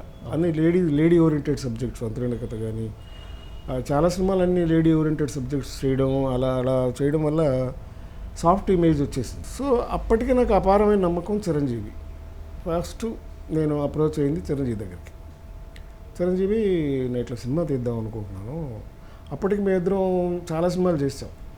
చట్టానికి కళ్ళు లేవు సూపర్ హిట్, మంచు పల్లకి చేసాం, చట్టానికి కళ్ళు లేవు, అవన్నీ చేసేస్తున్నాం. అంటే నాకు కథనం మీద కొంచెం కాన్సన్ట్రేషన్ ఉందని నమ్మకం ఉన్నది చిరంజీవి. వెంటనే నాకు డేట్లు రాసి సంతకం పెట్టి ఇచ్చేసాడు, ఎవరికి ఇవ్వడలాగా. ఓకే. ఫ్రెండ్షిప్కి ఇచ్చే విలువ. స్టోరీ అది ఏమీ వినకుండానే, స్టోరీ వినలేదు, డైరెక్టర్ ఎవరో తెలియదు, మ్యూజిక్ ఎవరో తెలియదు, ఏమీ వినకుండా డేట్లు రాసి ఇచ్చేసాడు. ఎందుకంటే మిగతా డేట్లు చూసేవాళ్ళు, అప్పుడు వెంకన్న బాబు ఇంకా వేరే వాళ్ళు చూసేవారు డేట్లు. వాళ్ళు నిన్ను తిప్పుతారు అనవసరంగాను, ఎందుకు వచ్చింది నీకు ఇస్తున్నాను డేట్స్, ఇగో నువ్వు ఎప్పుడు రెడీ అంటే అప్పుడు చెప్పి చేద్దాం సినిమా అన్నాడు. ఓకే సార్ అన్నాను. ఇక అప్పుడు కథ మీద వేట మొదలు పెట్టాను. చాలా మాకు కథ దొరక్కపోతే అప్పుడు సడన్గా అప్పటికే మేము చట్టానికి వెళ్ళే సినిమా చేస్తున్నాం, చిరంజీవి గారు నేను. ఎస్ఏ చంద్రశేఖర్ గారు, అంటే ఇప్పుడు తమిళ హీరో విజయ్ నాన్నగారు. అవును. ఎస్ఏ చంద్రశేఖర్ గారు చట్టానికి కళ్ళలో పెద్ద సూపర్ హిట్ సినిమా చేశారు. ఆయన దగ్గరికి వెళ్ళి నేను కథ సెలెక్ట్ చేసుకున్నాను. అప్పుడు ఆయన కన్నడంలో తీస్తున్నాడు సినిమా, దేవాంతకుడు కన్నడంలో తీస్తున్నాడు. నేను వెళ్ళగానే కథ చెప్పాడు నాకు. వెంటనే ఫోన్ చేసి చిరంజీవి గారు ఇట్లా కథ విన్నాను, చాలా బాగుంది అంటే ఓకే చేసుకొచ్చేసాయి అన్నాడు. ఓకే చేసి తీసుకొచ్చాను. తర్వాత దాన్ని సినిమాగా మార్చాం, అదే దేవాంతకుడు. ఓకే. అలాగా ప్రొడ్యూసర్గా మారటం అయింది. ఇదే హైదరాబాద్లో షూటింగ్ చేసాం. సారథి స్టూడియో, బంజారా హిల్స్, షామీర్పేట, శంషాబాదు, ఈ ఊర్లోనే షూటింగ్ చేసాం.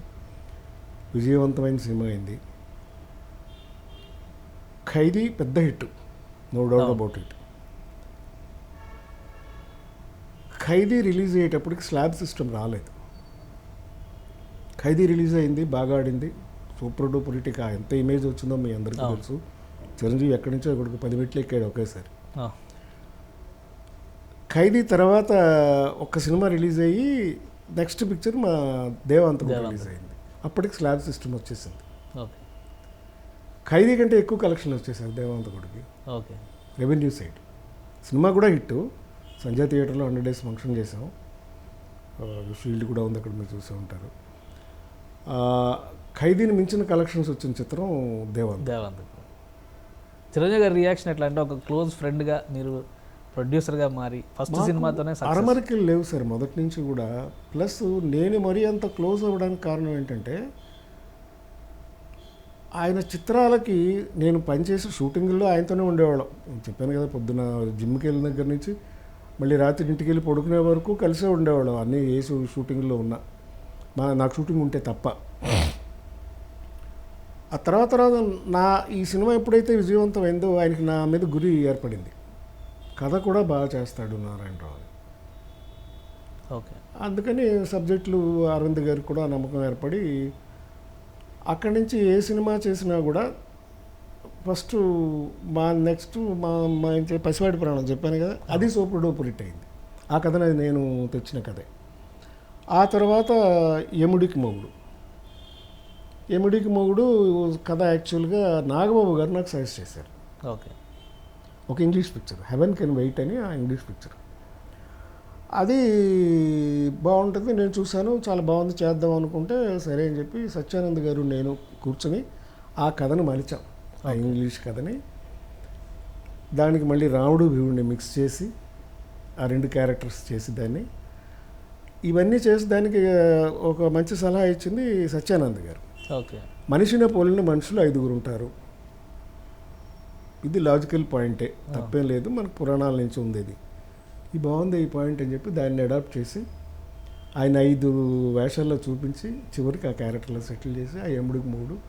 అది దానికి ఇంకో విశేషం ఏంటంటే, మ్యూజిక్ డైరెక్టర్ ఎవరు అప్పట్లో చక్రవర్తి గారు చెప్పింది వేదం, టాప్ మ్యూజిక్ డైరెక్టర్. అంటే నాకు చాలా క్లోజు, మాకు బాగా ఫ్రెండ్, నాకు మా చుట్టాలు చాలా ఇది.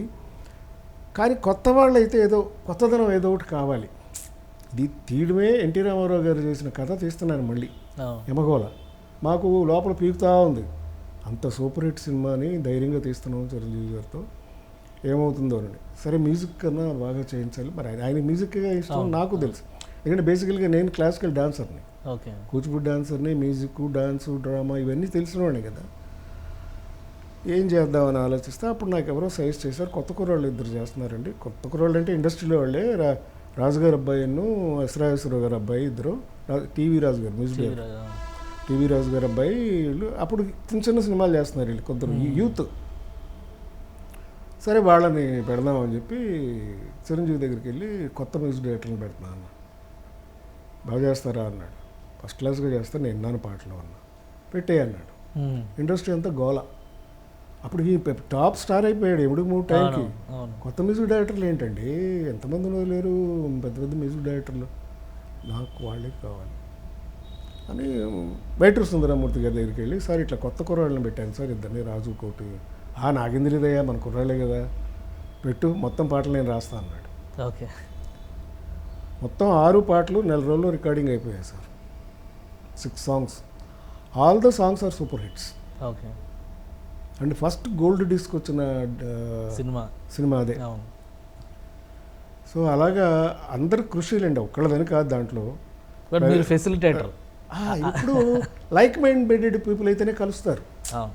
ఇప్పుడు రాజమౌళి గారి ఫ్యామిలీ ఎలా చేసుకుంటున్నారు, అలాగే ఎవరైనా సరే వైట్ల సింగ్ గారు ఇవాళ ట్రెండ్ తీసుకుని అదే ఆ కలిసేతనం ఉన్నప్పుడే, ఆ అండర్స్టాండింగ్ ఉన్నప్పుడే ఏ గుడ్ ప్రోడక్ట్ బయటకు వస్తుంది. రవిరాజ గారి డైరెక్షన్ కానీ, ఆయన వే ఆఫ్ ట్రీట్మెంట్ కానీ, ఆ టేకింగ్ కానీ ఎంత అన్నీ కలిసి వచ్చాయి దానికి. అప్పుడే ఒక super hit cinema, super duper cinema, ఒక బాహుబలి వచ్చినా, ఒక మగధీర వచ్చినా, ఏదొచ్చినా కానీ ఆ టీం వర్క్ అది మాకు అన్నీ కూడా ఆ సినిమా బాగా కుదిరాయి. పైగా పార్ట్నర్స్ నేను, హరిప్రసాద్, సుధాకర్ అందరం ఆర్టిస్టులు. అంటే మీరందరూ మిత్ర బృందం, చిరంజీవి గారి మిత్ర బృందం. మీకోసమే ఆ సినిమా చేస్తానని చెప్పని మాట ఇచ్చారా? అవునండి. అంటే అప్పటికే నేను దేవాంతకుడు తీసుకున్నాను కదా. దేవాంతకుడు మా family concern. Damayanti art pictures మా అమ్మగారి పేరు మీద తీసాం ఆ సినిమా. ఓకే. అప్పుడు నేను మళ్ళీ నెక్స్ట్ పిక్చర్కి డేట్లు అడుగుతున్నా ఆయన్ని. అప్పుడు అన్నాడు చిరంజీవి అన్నాడు, వాడిద్దరు నా రూమ్మేట్స్ కదరా, వాళ్ళకి కూడా ఏదైనా హెల్ప్ చేద్దాం అనుకుంటున్నాను ఈ సినిమాతో. అప్పుడు వాళ్ళకి అంత కెరీర్ అంత బ్రైట్గా లేదు. ఓకే. అలాగే చిరంజీవి నువ్వు ఆర్గనైజ్ చెయ్యి, వాళ్ళిద్దరు కూడా పార్ట్నర్షిప్. సరే అని ముగ్గురు కలిసి అప్పుడు డైనమిక్ మూవీ మేకర్స్ అనే బ్యానర్ పెట్టి అది ఎముడికి మొగుడు సినిమా తీసాం. అది ఎంత పెద్ద హిట్ అయిందో అందరికీ తెలిసిందే. ఎముడికి మొగుడు సినిమా తర్వాత మీ మిత్ర బృందం చేసినటువంటి ప్రాజెక్టులు ఇంకా ఏమైనా ఉన్నాయా? ఆ బ్యానరు అప్పట్లోనే ఏమనుకున్నాం అంటే, మేము ముగ్గురం తీస్తే చిరంజీవి తీద్దాం, లేకపోతే తీయొద్దు సినిమా అనేది ఒక మాట అనుకున్నాం. ఆ మాట కట్టుబడి ఆ బ్యానర్ మీద మళ్ళీ సినిమా తీయలే.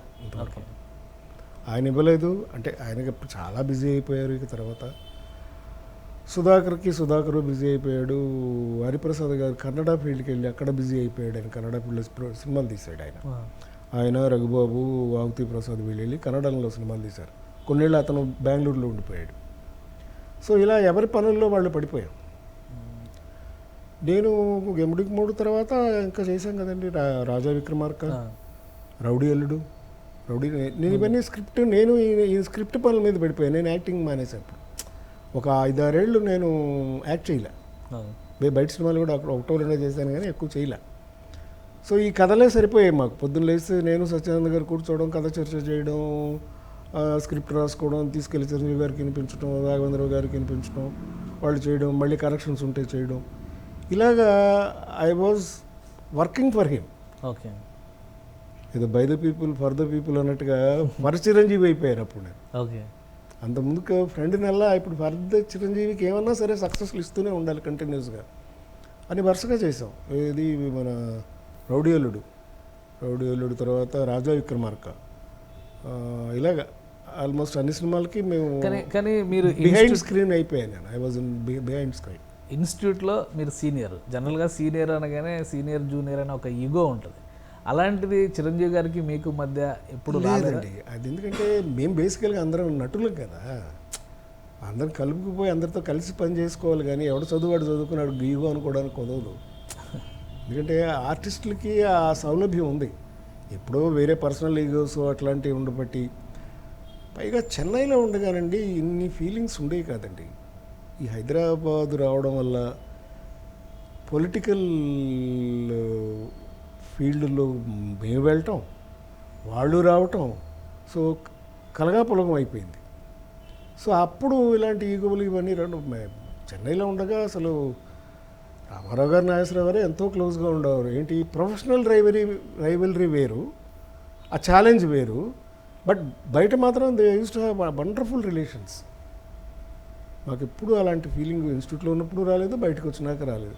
ఫ్యామిలీ మెంబర్స్ లాగానే ఉండేవాళ్ళు. మీరు హీరోగా సినిమాలు, ఇప్పుడు ఒక ఊరి కథ లాంటి సినిమా నేషనల్ అవార్డు తీసుకున్నటువంటి సినిమాలో మెయిన్ రోల్, లీడ్ రోల్ మీరు చేసినట్టు.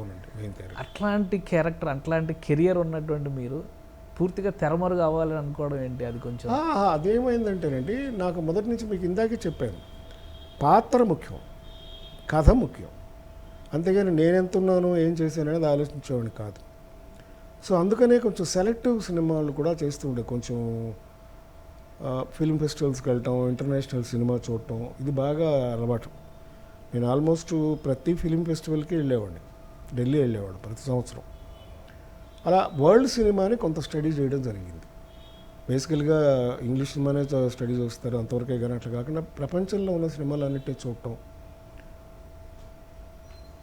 ఆ చేస్తున్న తరుణంలోనే నేను కొన్ని ఆర్ట్ ఫిల్మ్స్ ఎక్కువగా చేశాను ఆ రోజుల్లో. ఫర్ ఎగ్జాంపుల్ ఎండమూరి వీరేంద్రనాథ్ గారు నిర్మించిన కుక్క పద్మ అంటారు, శకుంతల గారు, నేను, పిఎల్ నారాయణ గారు. ఆ రోజుల్లోనే మేము ఒక ఎక్స్పెరిమెంట్ చేసి ఆ సినిమాని 2 లక్షల కాస్ట్లో తీసాం, ఓకే. బ్లాక్ అండ్ వైట్లో. ఆ సినిమా 40 రోజులు 50 రోజులు ఆడింది. అంత ఎక్స్పెరిమెంట్ ఆ రోజుల్లో. మొట్టమొదటి తెలంగాణ భాషలో మొట్టమొదటి చిత్రం. ఓకే. నేను, శకుంతల, కోట శ్రీనివాసరావు అందరూ హైదరాబాద్ ఆర్టిస్టులు. ఇక్కడే తీసాం, శంషాబాద్లో తీసాం. అది కాకుండా ఇలాగ చెప్పాను కదా, ఇప్పుడు సుబ్బారావు కోపం వచ్చింది, చిలకమ్మ చెప్పింది, నాలాగా ఎందరో అని 5 నంది అవార్డులు వచ్చాయి. ఈరంగ శర్మ గారి డైరెక్షన్, రూపాదేవి గారికి ఫస్ట్ పిక్చరు, భానుచంద్రకి ఫస్ట్ పిక్చరు, అందులో హీరో నేను. అలాగా. సో మంచి పాత్ర అన్నప్పుడు నేను గుప్పిడి మనసు, బాలచంద్ర గారి గుప్పిడి మనసు, సరిత, నేను, సుజాత, శరత్ బాబు, ఇలా ఒక ట్రాక్ ఓరియంటెడ్గా కాకుండా, కమర్షియల్ సెటప్లే కాకుండా డిఫరెంట్ సినిమాలు చేస్తూ వచ్చాను. అందుకని నాకు కొన్నాళ్ళు ముద్ర వేస్తారు సినిమా ఇండస్ట్రీలో, ఆర్ట్ సినిమాలో యాక్టర్ అయినా అని. సరే, దానివల్ల అవార్డ్స్ వచ్చాయనుకోండి, పేరు వచ్చింది. నేషనల్ అవార్డు అంటే ఒక ఊరి కథ అండి. ఒక ఊరి కథ అని మృణాల్ సేన్ గారు, దాదాసాహెబ్ ఫాల్కే అవార్డు విన్నర్ ఆయన ఒక హిందీ నవల, అది మున్షీ ప్రేమ్చంద్ గారిది కఫన్ అనే కథని తెలుగులో సినిమా తీయడానికి వచ్చారు. చూస్తే సరే ఆయన వచ్చారు. కమల్ హాసన్కి కూడా ఈ అలవాటు ఉంది, మంచి కథలు చూడటం, ఇంటర్నేషనల్ ఫిలిం ఫెస్టివల్స్ రావడం, రెగ్యులర్ కలిసి వెళ్ళేవాడు అందరం. అయితే నేను ఆయన వస్తే తీసుకెళ్ళి కమల్ హాసన్ తీసుకెళ్ళి చూపించాను. ఆయన హోటల్ దిగారు, పాంగుర హోటల్లో. చూసారు ఆయన కమల్ హాసన్ చూస్తే, అప్పటికే ఈయన బాడీ బిల్డర్ కదా. ఓకే. చూసి అబ్బాయి పనికిరాడు నా క్యారెక్టర్కి అన్నాడు. అంటే కమల్ లేదు సార్, మీ దర్శనం చేసుకున్న అదే చాలు. ఆయన చాలా పెద్ద ఫ్యాన్ ఆయనకి. ఆయన ఇంటర్నేషనల్ ఆర్టిస్ట్ అందరూ చాలా బాగా ఫాలో అవుతాడు. ఆయన ఇన్స్టిట్యూట్లో చదవకపోయినా బాగా పుస్తకాలు చదువుతాడు. నా దగ్గరే పుస్తకాలు తీసుకొని చదివాడు ఆయన చాలా. అయితే చాలా సంతోషం సార్, అసలు మిమ్మల్ని కలిసాం, అందుకంటే అదృష్టం ఏం కాదు. సరే సరే అని వెళ్ళిపోయాడు. అప్పటికి చాలామంది చూపించాను, నచ్చట్లా. ఏంటి సార్ ఇంతకీ ఏం కావాలి సార్ మీకన్నా? ఒకసారి నేను చొక్కా దిగిపోయా అన్నాడు. అప్పుడు నేను సినిమాలు చేస్తున్నా, నిజం ఎన్ని షూటింగ్లు జరుగుతున్నాయి. ఏం కావాలి, చొక్కా దిగిపోయా అన్నాడు. తీసా. నాకు ఈ రిబ్స్ కనపడాలయ్యా అన్నాడు. కూలివాడి పాత్ర, మట్టి మోసే కూలి. ఈ పక్కటెముకలు ఉంటాయి కదా, ఇవి కనపడాలి నాకు అన్నాడు. ఎంత టైం ఇస్తారు సార్ అన్నాడు. 1 మంత్ ఇస్తానన్నాడు. సరే 1 మంత్ తర్వాత కనిపిస్తాను సార్ అని వెంటనే బెంగళూరు వెళ్ళిపోయా. నాకు నేచర్ క్యూర్ హాస్పిటల్ ఉంది, అందులో చేరి 27 రోజులు ఉపవాసం ఉన్నాను. 27 days. అప్పుడు ఈ బ్రిబ్స్ అన్నీ కనపడడం మొదలెట్టి. బాగా సన్నగా అయిపోయి ఉంటారు ఆ సినిమాలో. ఆ సినిమా చూస్తే ఇప్పటికే క్లిప్పింగ్స్ ఉన్నాయి. కన్నడ వాసుదేవరావు గారు తండ్రి, నేను కొడుకు, రవిశంకర్ గారు అమ్మాయి మమతా శంకర్, సితార్ రవిశంకర్ గారు అమ్మాయి మమతా శంకర్ గారు వైఫ్. ఓకే. ఇక మిగతా వాళ్ళందరూ మా హైదరాబాద్ ఆర్టిస్టులే. ఏఆర్ కృష్ణ గారు, లక్ష్మీదేవి కనకాల గారు చేసి అది కూడా ఇక్కడ హైదరాబాద్లో తీసాం. కానీ ఆ రోజుల్లో మృణాల్ సేన్ లాంటి వాళ్ళు, శ్యామ్ బెనగల్ లాంటి వాళ్ళు కూడా తెలుగు ఇండస్ట్రీకి వచ్చి సినిమాలు తీయాలని ఆసక్తి చూపించేవాళ్ళు. ఎందుకని, కారణం ఏంటి? కారణం ఏంటంటే మంచి సినిమా ఎక్కడ ఆదరిస్తే అక్కడికి వెళ్ళి తీస్తారు సార్, తీసి చూసారు. అంటే ఈ మృణాల్ సేన్ గారు రావడానికి కారణం మా అన్నయ్య. ఓకే. మా అన్నయ్య అంటే మా సొంత బ్రదర్ అండి, రవీంద్రనాథ్, జి రవీంద్రనాథ్ గారు అని. ఆయన ఇంజనీర్ బేసికల్గా. అయితే ఆయనకి సినిమా మీద ఇంట్రెస్ట్ వచ్చి ఆయనను బి నరసింహరావు గారు ఫ్రెండ్స్. అయితే మా భూమి సినిమా తీశారు ఆయన. వండి వెనక వండి గట్టి 16 వండ్లు గట్టి. ఆయనకి కూడా ఇలాంటి సినిమాలు అంటే బాగా ఇంట్రెస్ట్. నరసింహరావు గారి లాగా మాదో గ్రూప్. మళ్ళీ ఈ లిటరరీ ఫిలిమ్స్, ప్యారలల్ సినిమా మీద ఇవన్నీ నావెల్స్ చదివేవాడిని బాగా నేను మొదటి నుంచి. కానీ లిటరరీ ఇది బాగా అలవాటు. కన్నడ, హిందీ నావెల్స్ కూడా చదివేవాడిని నేను. నేను హిందీ చదువుకున్నాను, మధ్యమ చదువుకున్నాను. సో జీల్ కే ఉస్ పార్ అని అన్ని హిందీ నావల్స్ కూడా బాగా చదివేవాడిని. ఆ రవీంద్రనాథ్ గారు ఫస్ట్ ఒక సినిమా తీశారు. అక్కడ మెడ్రాస్లో సుప్రియ హోటల్ అని ఉండేది, భోజనాల హోటల్. ఆ రెడ్డి గారు సినిమా తీద్దామని వస్తే మా నవైగా ఫిలిమ్స్కి వస్తే అప్పుడు ఆయన మృణాల్ సేన్ గారితో ఒక హిందీ సినిమా తీశారు. ఓకే. మృగయ, మిథున్ చక్రవర్తి ఫస్ట్ పిక్చర్. ఆ సినిమా ప్రొడ్యూస్ చేసింది మా అన్నయ్య రవీంద్రనాథ్.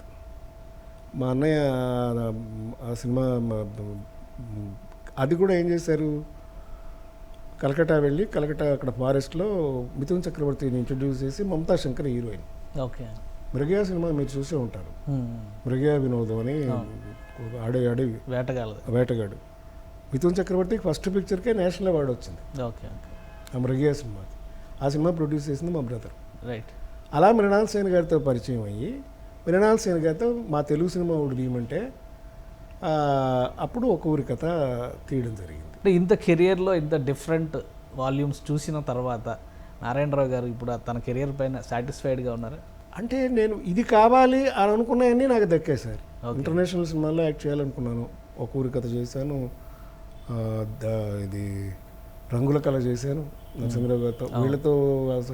అంటే I enjoyed my career. Okay. నేను చదువుకున్న దానికి సార్థకత చేశాను, నాకు తృప్తికరమైన వేషాలు చేశాను. ఇంకా చేయాలని ఉందనుకోండి, దీనికి అంతం లేదు. బట్ ఎప్పుడు ఆ డిసప్పాయింట్మెంట్ అనేది నాకు కలగల.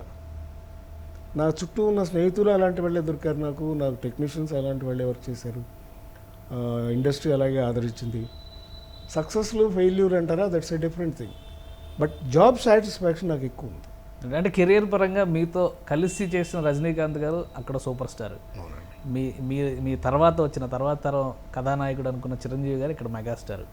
వాళ్ళకంటే ముందర మీరు స్టార్డమ్ తీసుకుని తర్వాత ప్యారలల్ సినిమా వైపు వెళ్ళి సినిమా రంగంలోనే ఉన్నా కానీ ఆ స్థాయి సక్సెస్ని చూడలేదు కాబట్టి ఎప్పుడైనా మీకు బాధ అనిపించడం కానీ? లేదండి, ఎందుకంటే పని లేకుండా ఉంటే ఏమన్నా అనిపించి ఉండేదేమో. బట్ నేను ఎప్పుడు పని చేస్తూనే ఉన్నాను.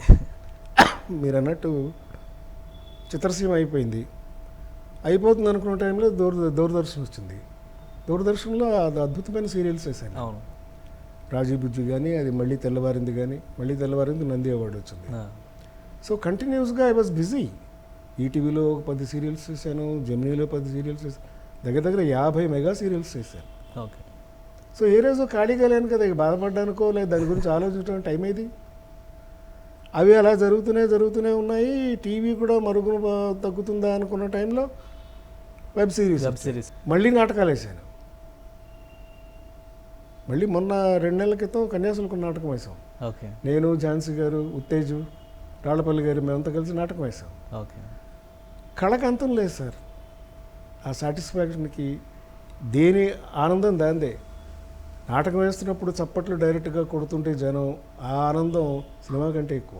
ఎముడికి మొగుడు సినిమా తర్వాత చిరంజీవి గారిలో ఒక సామాజిక కోణం వచ్చింది అనేది వాస్తవం. అంటే 100 days ఫంక్షన్ దగ్గర నుంచి ఆయన సోషల్ యాక్టివిటీస్లోకి వచ్చారు. ఏంటి దాని వెనక కథ ఏంటి? ఎందుకంటే 100 days ఫంక్షన్ మీరు చాలా బ్రహ్మాండంగా ప్లాన్ చేశారు. బ్రహ్మాండంగా ప్లాన్ చేసాం. మెడ్రాస్ బీచ్లో ఇసుకేస్తే రాళ్ళంతమంది జనం విపరీతంగా వచ్చారు. అప్పట్లో ఒంగోలులో అనుకుంటా, ఒంగోలులో రైతులు ఫస్ట్ టైము ఆత్మహత్య చేసుకోవడం ఆయన కలిసి వేసింది.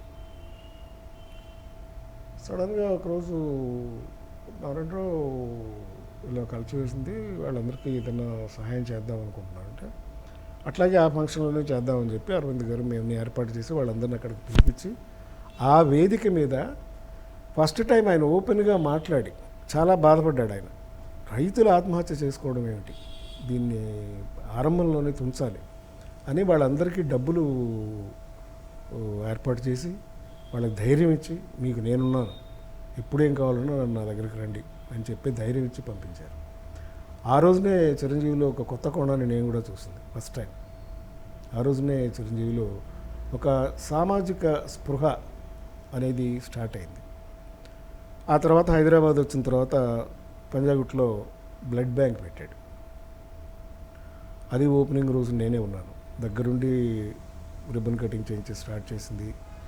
ఆ కార్యక్రమం కూడా నా చేతుల మీదుగా జరిగింది, మేము అరవింద్ గారు మేమంతా కలిసి చేసింది. సో మనిషిలో అప్పటి నుంచి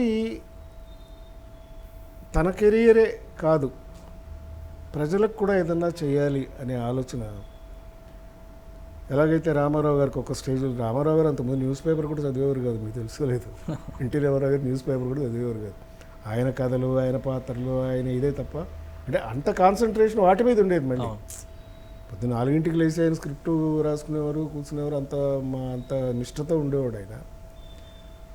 ఒక ఇన్సిడెంట్లో ఆయనకి బెజవాడలో ఏదో ఫంక్షన్లో అవమానం జరిగిందన్న ఇన్సిడెంట్తో పాలిటిక్స్ వైపు వచ్చారు ఆయన. అలా చిరంజీవి కూడా పాలిటిక్స్ వైపు వచ్చారు. సక్సెస్ జరుగుతూ ఉంటాయి, బట్ ఆ కార్యక్రమాలు జరుగుతూనే ఉన్నాయి. సరే, అంటే ఆయన సోషల్ అవేర్నెస్, ముందు సామాజికంగా ఇలా ఆలోచించాలి, మనం సమాజానికి ఏదో ఒకటి చేయాలనే తపన ఫస్ట్ నుంచి ఉండేది ఆయనలో. అటువంటి అంశాలపైన డిస్కషన్స్ మొదట్లో అంత ఆలోచించాల్సిన టైం ఎక్కడ ఉంది సార్? కృషి ఇంకా పైకి వెళ్ళాలని ఆలోచనే కదా. ఈ వాంటెడ్ టు బికమ్ నెంబర్ 1. ఆ నెంబర్ 1కి వచ్చిన తర్వాత ఆ స్థానం నిలబెట్టుకోవాలంటే ఇంకా ఎక్కువ కృషి చేయాలిగా. అన్నేళ్ళు కెరీర్ ఆ నెంబర్ 1 పొజిషన్లో ఉంచోవాలంటే మాటలు కాదు కదా. టైం ఎక్కడ ఉంటుంది? తర్వాత ఎప్పుడు ఆలోచన వస్తుంది?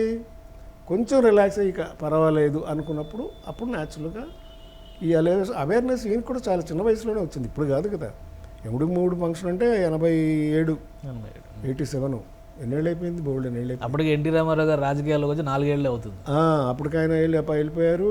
ఆయన వెళ్ళిపోయిన తర్వాత అంటే అప్పుడే ఆల్మోస్ట్ స్టార్ట్ అయింది దీనికి కూడా.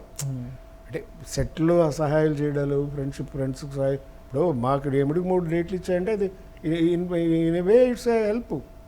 ఎందుకు ఇవ్వాలి? ఈ డబ్బులు వేరే వాళ్ళకి వస్తే ఎక్కువ డబ్బులు వస్తాయేమో, అది ఆలోచించలేదు ఆయన. నాతో పాటు నా ఫ్రెండ్స్ బాగుండాలి, నెక్స్ట్ స్టెప్ జనం బాగుండాలి. ఇది ఆటోమేటిక్గా ఎదుగుదల, వ్యక్తిత్వం ఎదుగుదల. అంతేగాని ఇది ముందు వచ్చిందా వెనకాల వచ్చిందా అనేది ఇట్స్ నాట్. అంటే మీరు బ్లడ్ బ్యాంక్ స్టార్ట్ చేయడం, ఇవన్నీ సోషల్ అవేర్నెస్ కార్యక్రమం, సామాజిక బాధ్యతగా చేస్తున్న కార్యక్రమాలు అన్నింటిలో మీరు ఇన్వాల్వ్ అయ్యారు. ఆ విషయంలో నా కళ్ళు కూడా డొనేట్ చేశాను అప్పుడే నేను. ఎస్, అందరికీ అవేర్నెస్ రావాలి, అందరూ చేయాలి కూడా. అది పెట్టిన బ్లడ్ బ్యాంక్ పెట్టిన మొదటి సంవత్సరం ఆ బర్త్డేకి నా కళ్ళు డొనేట్ చేశాను. ఆ రోజు నాకు బొకే కూడా పంపించాడు, థ్యాంక్స్ చెప్తూ. సో అది మామూలు స్నేహమా? కాదు. పోనీ ఒక సంవత్సరం 2 ఏళ్ళు కలగకపోయి ఉండొచ్చు. దాని తర్వాత పాలిటిక్స్లోకి వెళ్ళిపోయాక ఆయన బిజీ అయిపోయాడు, మేము బిజీ అయిపోయాం. అకేషన్కి దానికి కలుస్తూ ఉంటాం, కానీ మా మనసుల్లో మాత్రం ఎప్పుడు ఆ స్నేహంగానే ఉంటుంది. రాజకీయాల్లోకి వెళ్ళడాన్ని మీరు ఏ విధంగా చూస్తారు? చిరంజీవి గారు రాజకీయాల్లోకి వెళ్ళడం, అక్కడ జరిగిన పరిణామాలు, ఒక స్నేహితుడిగా లేదా రాజకీయ రంగ ప్రవేశం చేసే సమయంలో కానీ మీతో ఏమైనా చర్చలు జరిగినాయి? చిరంజీవి గారు చాలా చర్చలు చేసేవాడు. ఇప్పుడు గ్యాంగ్ లీడర్ అయిన తర్వాత మొదలుపెట్టాడు. అప్పటికి చాలామంది ఆయనకి కొంతమంది తెలిసిన సర్కిల్ వాళ్ళు మీరు రావాలి అనేది వాళ్ళు, కొంతమంది ఫ్యాన్స్ కూడా, అభిమానులు తెలిసి తెలియక వాళ్ళు కూడా అప్పుడు చర్చలు పెట్టేవాడు. ఇక బాపినేడు గారికి నాకు మా అందరిని మమ్మల్ని కూర్చోబెట్టి చర్చలు నడిపాడు. ఏం చేస్తే బాగుంటుంది, ఎలా చేస్తే బాగుంటుంది. నా పర్సనల్ ఒపీనియన్ మాత్రం అప్పుడే నేను ఆయనకి చెప్పాను, నాకు ఇష్టం లేదు. ఎందుకంటే your already a king maker. నువ్వు మంచి చేద్దాం అనుకున్నది ఆల్రెడీ చేస్తున్నావు, నువ్వు చేస్తున్న పనే ఇది. ఎందుకో కానీ నువ్వు ఇంత కష్టపడి సంపాదించుకున్న సామ్రాజ్యం వదిలిపెట్టి కొత్త చోటుకు వెళ్ళాల్సిన అవసరం నాకైతే కనపట్టలేదు. నీకు కావాల్సిన పరపతి ఉంది, నీకు కావాల్సిన అన్ని సౌకర్యాలు ఉన్నాయి, అభిమానులు ఉన్నారు, నువ్వు చేసే పనులన్నీ చెయ్యి, ఇక్కడే చేయొచ్చు కదా. వై గోయింగ్ టు పాలిటిక్స్ అని నేనైతే నీకు తెలియదు ఊరుకోయా అని చెప్పి నేను, అంటే మాకున్న చనువులో నీకు తెలియదు ఊరుకో వెళ్ళాల్సిందే అని దిగాడు. సో అంతవరకు నా పర్సనల్ ఒపీనియన్ సుమా. సో ఇక జరిగింది ఏమిటో అందరికీ హీ నోస్. అండ్ ఇంకా ఏం చేస్తాడో అనేది కూడా నాకు ఇంకా వెయిట్ చేస్తున్నాను. ఎందుకంటే ఏం సాధించకుండా ఉండడు. ఆ పట్టుదల మొదటి నుంచి ఉంది మనిషి. నేను చిన్నప్పుడు చూస్తున్నాను కదా, అంటే ఆల్మోస్ట్ ఇప్పటికి 43 ఏళ్ళ నుంచి చూస్తున్నాను కెరీరు. అనుకున్నది సాధించకుండా మాత్రం ఉండడు. లేటుగా అవచ్చు, అనేకమైన ఇబ్బందులు కలగవచ్చు. తన జీవితంలో కానీ తన దీంట్లో కానీ అనేకమైన ఇబ్బందులు పడ్డాడు. బట్ ఎప్పుడూ చెక్కు చెదరలేదు మనిషి. ఆ కాన్ఫిడెన్సు, ముక్కుసూటితనం, ఆ భోళాతనం అన్నీ కూడా అలాగే ఉన్నాయి అతనిలో. He's going to do something. ఏదో ఒక రోజు గొప్ప ఇంకా చేసే వెళ్తాడు. Right. ఇది నా నమ్మకం. ఆయన మళ్ళీ వెనక్కి వచ్చి సినిమాలు తీయడం అనే విషయాన్ని మీరు ఎలా చూస్తారు? 150 సినిమా కానీ 151 కానీ ఇప్పుడు ఏమిటి ప్రజలు ఆదరిస్తున్నారు, చూస్తున్నారు, ఇంకా అంతకంటే కావాల్సి బేసిక్గా నటుడే ఎప్పటికైనా నటుడే. రామారావు గారు చేశారు, ఆయన సీఎం అయిన తర్వాత వీరబ్రహ్మేంద్ర స్వామి సినిమా తీలా, జనం చూడలే, అందరూ ఆయనకే ఉంది చాలా. ఎందుకంటే చేద్దాం అనుకున్నప్పుడు ఆ పనులు చేస్తూనే ఉన్నారు. అవకాశం వచ్చిందని కదా ఆయనకు ఉంది, పూలబాట ఆల్రెడీ ఉంది. ఈ రూట్లో నడవాలనుకున్నప్పుడు ఈ రూట్లో నడుస్తాడు అంతే. ఆయన రాజకీయ పరిణామాలు, రాజకీయంగా జరుగుతున్నటువంటి అంశాలపైన మీ అభిప్రాయం ఏంటి? ఇప్పుడు పవన్ కళ్యాణ్ గారి వ్యక్తిత్వం మీద మీ అభిప్రాయం ఏంటి? క్షమించాలండి, నాకు అసలు మీరు అడిగిన బేసిక్ ప్రశ్న, నాకు రాజకీయాల మీద ఇంట్రెస్ట్ లేదు, అనుభవం కూడా లేదు. నాకు సినిమా ఓన్లీ సినిమా, ఇంకో ప్రపంచం తెలియదు. చిరంజీవి గారి సోదరుడిగా పవన్ కళ్యాణ్ గారి పైన మీకున్నటువంటి అభిప్రాయం? మా తమ్ముడు, నా స్నేహితుడు తమ్ముడు అయితే నాకు తమ్ముడే కదా, అంత అభిమానంగా ఉండేవాడు. అన్నయ్య అంటే చాలా చనువుగా మాట్లాడేవాడు. పవన్ కళ్యాణ్కి ఆ రోజుల్లో సినిమా అంటే ఆసక్తి ఉంది, కానీ ఆర్టిస్ట్గా కాదు. He wanted to become a good director. నాతో చర్చలు చేసేవాడు, కథా చర్చలు కానీ మాటలు కానీ మాట్లాడుకునేవాళ్ళం, కూర్చునేవాళ్ళం, గంటలు మాట్లాడుకునేవాళ్ళం. ఒక ప్రత్యేకమైన, ఇందాక మీరు అన్నారే, కళాత్మక చిత్రాల మీద మోజు ఎక్కువ ఉండేది ఆయనకి. మా భూమి, దాసి, ఆర్ట్ ఫిల్మ్స్, ఇలాంటి మంచి సినిమాలన్నీ చూసేవాడు. ఆ రోజుల్లో ఇష్టపడేవాడు కూడా. మొత్తం అంకురు ఇలా ఏ మంచి సినిమా వచ్చినా కూడా సినిమాకి వెళ్ళిపోయేవాడు, చూసేవాడు, వచ్చేవాడు, దాని గురించి డిస్కస్ చేసేవాడు. చాలా స్మార్ట్గా ఉండేవాడు. కూడా టీనేజ్ లవ్ స్టోరీకి అంతకంటే అందగాడు లేడు అప్పట్లో. చాలామంది ప్రొడ్యూసర్లు అడిగారు, మేము ఇంట్రొడ్యూస్ చేస్తామని. పెద్ద వాళ్ళే, పెద్ద కంపెనీల వాళ్ళే, చిరంజీవి మీ తమ్ముడు మేము హీరోలు చేస్తాం. ఆయన కూడా చేస్తావారా అంటే అదనే, నాకు ఇంట్రెస్ట్ లేదు అన్నమాట. అటువంటిది చాలా స్టడీ చేసేవాడు సినిమాల్ని. నాలెడ్జ్ అప్పుడే సంపాదించడం మొదలెట్టాడు. ప్లస్ మీకు ఇంతకుముందు ఒక విషయం చెప్పాను, మెడిటేషన్. అతని గొప్ప శక్తి ఏమిటంటే మెడిటేటివ్ పవర్. 17-20 ఏళ్ల వయసులోనే క్యాండిల్ మెడిటేషన్ అంటారు. క్యాండిల్ పెట్టుకుని దాని మీద కూర్చుని గంటలు కూర్చుని ధ్యానం చేసేవాడు. అదే అతని మెగా పవర్ ఈ రోజున. ఆ మెడిటేషన్ ద్వారా వచ్చిందే అతనికి పవర్. అంత పవర్ సంపాదించిన తర్వాత అప్పుడు వేరియస్ కారణాల వల్ల సరే అన్నయ్యని ఫాలో అవటం కూడా ఉంది. అన్నయ్య అంటే వీరాభిమానం ఆయనకి. ఆయన ఫస్ట్ అభిమానం నాకు తెలిస్తే, తర్వాత మేమంతానేమో. అయితే సరే ఆయనకు ప్రెషర్ కూడా వచ్చిన తర్వాత సరే యాక్టింగ్ నేర్చుకుని చూద్దాము, ఏదైనా కూడా ఆయనకు స్టడీ చేసి నేర్చుకుంటే కానీ చేసేవాడు కదా. అప్పుడు ఒక రోజున కదా నేను యాక్టింగ్ నేర్చుకుంటాను. నేను చెప్పాను కదా, సత్యానంద్ గారు మాకు మనసు పల్లకి సినిమాలో అసిస్టెంట్ డైరెక్టర్. ఓకే.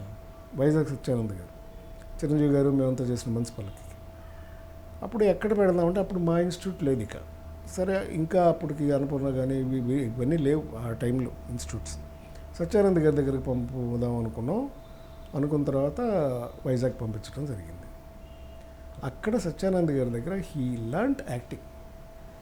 ఇంత మేధాశక్తి, ఇంత కాన్సన్ట్రేషన్. మీకు మెడిటేషన్ అంటేనే కాన్సన్ట్రేషన్, విల్ పవర్, ఇన్ని సంపాదించుకున్న తర్వాత దానికి తోడైంది యాక్టింగ్. ఏకసంతాగ్రహి అంటారే, ఆటోమేటిక్గా ఆ లెవెల్కి వెళ్ళిపోయాడు. తను ఆల్రెడీ ఇక్కడే ప్రిపేర్ అయిపోయి ఉన్నాడు మనిషి. ఓకే. సగం ట్రైనింగ్ ఇక్కడ అయిపోయింది, మిగతా సగం వైజాగ్లో ట్రైన్ అయ్యాడు. అలా ఇండస్ట్రీకి వచ్చాడు. మీ ఇన్స్టిట్యూట్, మీరు నేర్చుకున్నటువంటి ఇన్స్టిట్యూట్ అంత పాపులర్ అయ్యి అంతమంది స్టార్లను అందించిన ఇన్స్టిట్యూట్ ఎందుకు ఆగిపోయింది? మా ఇన్స్టిట్యూట్ ఆఫ్ అయిపోవడానికి కారణం ఏంటంటే, అప్పుడు చాలామంది మెగాస్టార్స్ వచ్చారు మా ఇన్స్టిట్యూట్ నుంచి. ఇప్పుడు చూసుకుంటే మీరు రజనీకాంత్, చిరంజీవి, నాజరు, నేను, హరిప్రసాద్, సుధాకరు, రాజేంద్ర ప్రసాద్, ఎంతోమంది కళాకారులు వచ్చారు. మలయాళం శ్రీనివాసన్ అని మలయాళంలో పెద్ద హీరో, తమిళ్లో హీరోలు అందరూ. అయితే అప్పట్లో మెడ్రాస్లో ఐఐటిలో ఒక ఇన్స్టిట్యూట్ ఉండేది. అది గవర్నమెంట్ ఇన్స్టిట్యూట్, తమిళనాడు గవర్నమెంట్ వాళ్ళు పెట్టిన ఇన్స్టిట్యూట్. అంత పాపులర్ అవ్వాల అది. అప్పుడు ఎంజి రామచంద్రన్ గారు చీఫ్ మినిస్టర్. ఓకే. అయితే ఎంజి రామచంద్రన్ గారు అన్నారు, ఎందుకయ్యా మన ఈ ఇన్స్టిట్యూట్ సరిగ్గా నడవట్లేదు. టెక్నికల్లో చాలామంది వచ్చారు, మళ్ళీ సుహాస్ని ఎక్కడే కెమెరా నేర్చుకుంది, చాలామంది కెమెరామెన్స్ మేము అందరూ ఇక్కడ తయారయ్యారు. యాక్టింగ్ క్లాసెస్లో మాత్రం ఎవరు వచ్చేవాళ్ళు కాదు, పైకి వచ్చేవాళ్ళు కాదు, ఎవరు పెద్దగా రాలా. సుహాస్ని కూడా కెమెరా నేర్చుకుందాం, మా కెమెరా ఉమ్మన్. అయితే ఎంజీఆర్ గారు ఛాంబర్ వాళ్ళతో పిలిపించి, సీఎం గారు పిలిపించి, మీరు ప్రైవేట్ ఇన్స్టిట్యూట్ పెట్టడం వల్ల మాకు గవర్నమెంట్ ఇన్స్టిట్యూషన్ నడవట్లేదు, కూడా మాకు ఇబ్బందిగా ఉంది, మీకు అభ్యంతరం లేకపోతే మీ స్టాఫ్ను కూడా మేమే తీసేసుకుంటాం. ఓకే. అప్పుడు లక్ష్మి గారు అక్కడ ఇన్స్టిట్యూట్లో లెక్చరర్, ఆవిడ దేవదాస్ కనకాల గారి వైఫ్. అయితే ఆ స్టాఫ్ని యాజ్ ఇట్ ఈస్గా వాళ్ళు తీసేసుకుని ఈ ఇన్స్టిట్యూట్ని క్లోజ్ చేయడం జరిగింది. ఓకే. ఇది గవర్నమెంట్ ఎంజీఆర్ గారి రిక్వెస్ట్. అంత పెద్ద ఆయన సీఎం మహానటుడు, ఆయన పిలిచి చెప్పిన తర్వాత కాదని లేక ఇండస్ట్రీకి కూడా అంత గౌరవం ఆయన అంటే. మరి ఎంజీఆర్ గారు అంటే మనకి రామారావు గారి కంటే అంత ఆ లెవెల్ కదా, రామారావు గారి లాగా ఆయన అక్కడ ఎంజీఆర్ గారు అలాగా. తర్వాత కాలంలో హైదరాబాద్కి సినిమా పరిశ్రమ వచ్చేసిన తర్వాత ఇక్కడ ఉన్నటువంటి సౌకర్యాలు కానీ, ఇక్కడ ఏర్పడినటువంటి వాతావరణం కానీ సినిమా పరిశ్రమకి మేలు చేసిందా? పరిశ్రమకు మా మేలే చేసింది సార్, అదేమీ తేడా రాలేదు. ఎందుకంటే బోళ్ళంత గవర్నమెంట్ సహకరించింది. మీకు తెలుసుకుంటే ఫిలిం నగర్ ఇవ్వటం, ఫిలిం నగర్ డెవలప్ అవ్వడం, ఇవాళ ఫిలిం నగర్ అంత డెవలప్ అయిందంటే బికాస్ ఆఫ్ ఫిల్మ్ ఇండస్ట్రీ రాబట్టి. అలాగే ఇన్ఫ్రాస్ట్రక్చర్ పెరిగింది.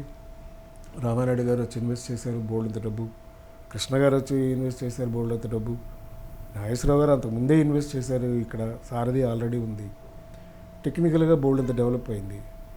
సరే టీవీల సంగతికి వస్తే మీకు తెలిసిందే, అటు రామోజీరావు గారు కానీ మిగతా వాళ్ళు కానీ అందరూ కూడా ఇన్ని ఛానల్స్ రావడం, మీడియా రావటం, అన్నీ ఇండస్ట్రీ డెవలప్ అయింది. ఇండస్ట్రీకి ఏమీ దెబ్బతగల, బంధాలు అనుబంధాలు ఆప్యాయతలు కొంచెం దూరం అయిపోయాయి. ఇప్పుడు ఇండస్ట్రీకి పెద్ద దిక్కు అంటే చిరంజీవి గారే, వేరే దారి లేదు, వేరే ఎవరూ లేరు అనే వాదన. వాదనే ఉంది దీంట్లో, సత్యం. ఇప్పుడు నారాయణరావు ఉన్నప్పుడు ఆయన చేసేవారు, ఆయన దానికి టైం స్పేర్ చేసే ఓపిక ఉండాలి కదా. ఆ ఓపిక ఈయనకి పుష్కలంగా ఉంది, ఆ భావం ఉంది, ఇండస్ట్రీ నాది అనుకునే భావం ఉంది. అంతకంటే ఏం కావాలి, దీనికి వాదనే ఉంది. ఇంకోళ్ళు ఎవరైనా చేస్తే వద్దన్నాడు ఆయన, ఇంకెవరైనా రావద్దన్నాడా, చేయొద్దన్నాడా, అనలేదు కదా. ఆ సత్తా ఉన్నవాళ్ళు ఎవరైనా ఉన్నారా అసలు ఇండస్ట్రీలో? అదే ఆయన ఉన్నాడుగా, ఆయన ఒక్కరే చేస్తున్నాడుగా, ఇప్పుడు నిలబడుతున్నాడు కదా.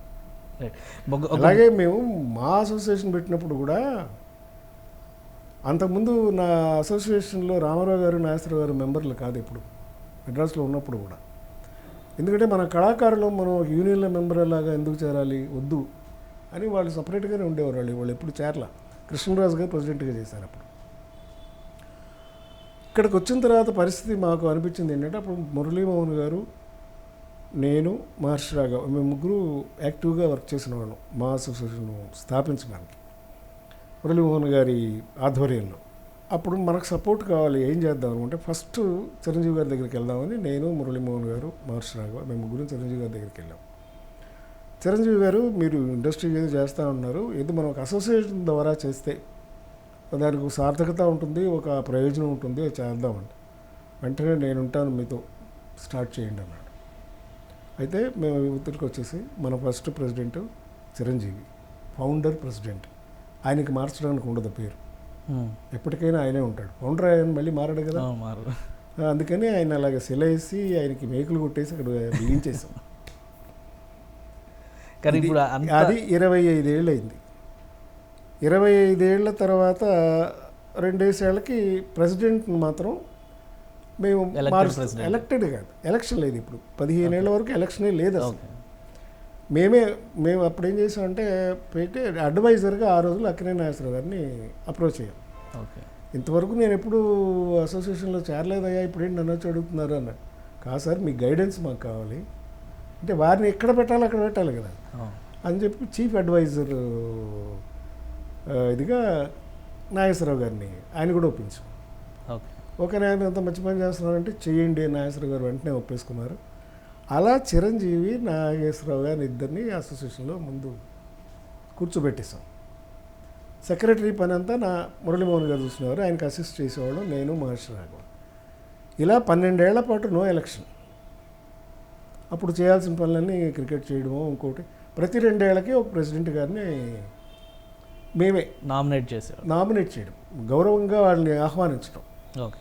నాగేశ్వరరావు గారు, చిరంజీవి గారు కూర్చొని ఆలోచించి ఎవరు ఈసారి ఏం పెడదాం, ఒకసారి నాగార్జున గారు, ఒకసారి మోహన్ బాబు గారు, ఒకసారి ఇలాగ ప్రతి 2 ఏళ్లకి ప్రెసిడెంట్ని మాత్రమే మార్చేవాళ్ళం. తర్వాత ఇక 90 తర్వాత నేను త్రివేణి సంగమం సీరియల్ తీశాను. ఆ టైంలో నేను కొంచెం బిజీ అయ్యాను, సీరియల్స్లో బిజీగా ఉన్నా అప్పుడు నేను. అయినా కూడా నా full time I was in mass. నేను మహర్షి ఎప్పుడు మురళీమోహన్ గారు అటు ఇటు పనులకి అది వెళ్ళినా కూడా మహర్షి నేను రెగ్యులర్గా 10 ఏళ్ళు అక్కడే కూర్చున్నాం, ఆఫీస్లోనే కూర్చొని పని చేసాం. ఆ తర్వాత ఇక ఎలక్షన్స్ అని అవన్నీ ఇవన్నీ వచ్చాయి. ఇప్పుడు ఏమనిపిస్తుంది, ఇది రాజకీయ పార్టీల కంటే పోటాపోటీగా ఎక్కువ కనిపిస్తుంది మా అసోసియేషన్? ఉన్నది 1000 మంది సభ్యులు, అంతా 1000కి తక్కువే ఉన్నారు సార్, 1000కి తక్కువే ఉన్నారు. కాకపోతేనండి ఇది అంత సరైన పద్ధతి కాదు. ఇది యాక్చువల్గా ఏదో హక్కుల కోసం పోరాడే అసోసియేషన్ కానే కాదు, బాధ్యత వహించే అసోసియేషన్. అందుకే అమ్మ అని పేరు పెట్టింది, మా అని పేరు పెట్టింది. అమ్మకి ఎవరైనా ఒకటే కదండి. మా అమ్మ నాకే కావాలి, మా అమ్మ నాకే కావాలంటే అందరికీ అమ్మే. అసోసియేషన్ నీది, మీ అమ్మ. అమ్మ కోసం పోట్లాడుకునే వాళ్ళు ఏమనాలి? రాజ్యాల కోసం పోట్లాడేవాడిని చూసాం. ఏమన్నా అక్కడ ఏమైనా ఆస్తులు ఉన్నాయా వీళ్ళు పోట్లాడుకోవడానికి? లేవు. వెల్ఫేరే లేదు. వెల్ఫేర్కే మేము పెట్టిన స్కీమ్లో కొన్ని జరగట్లేదు.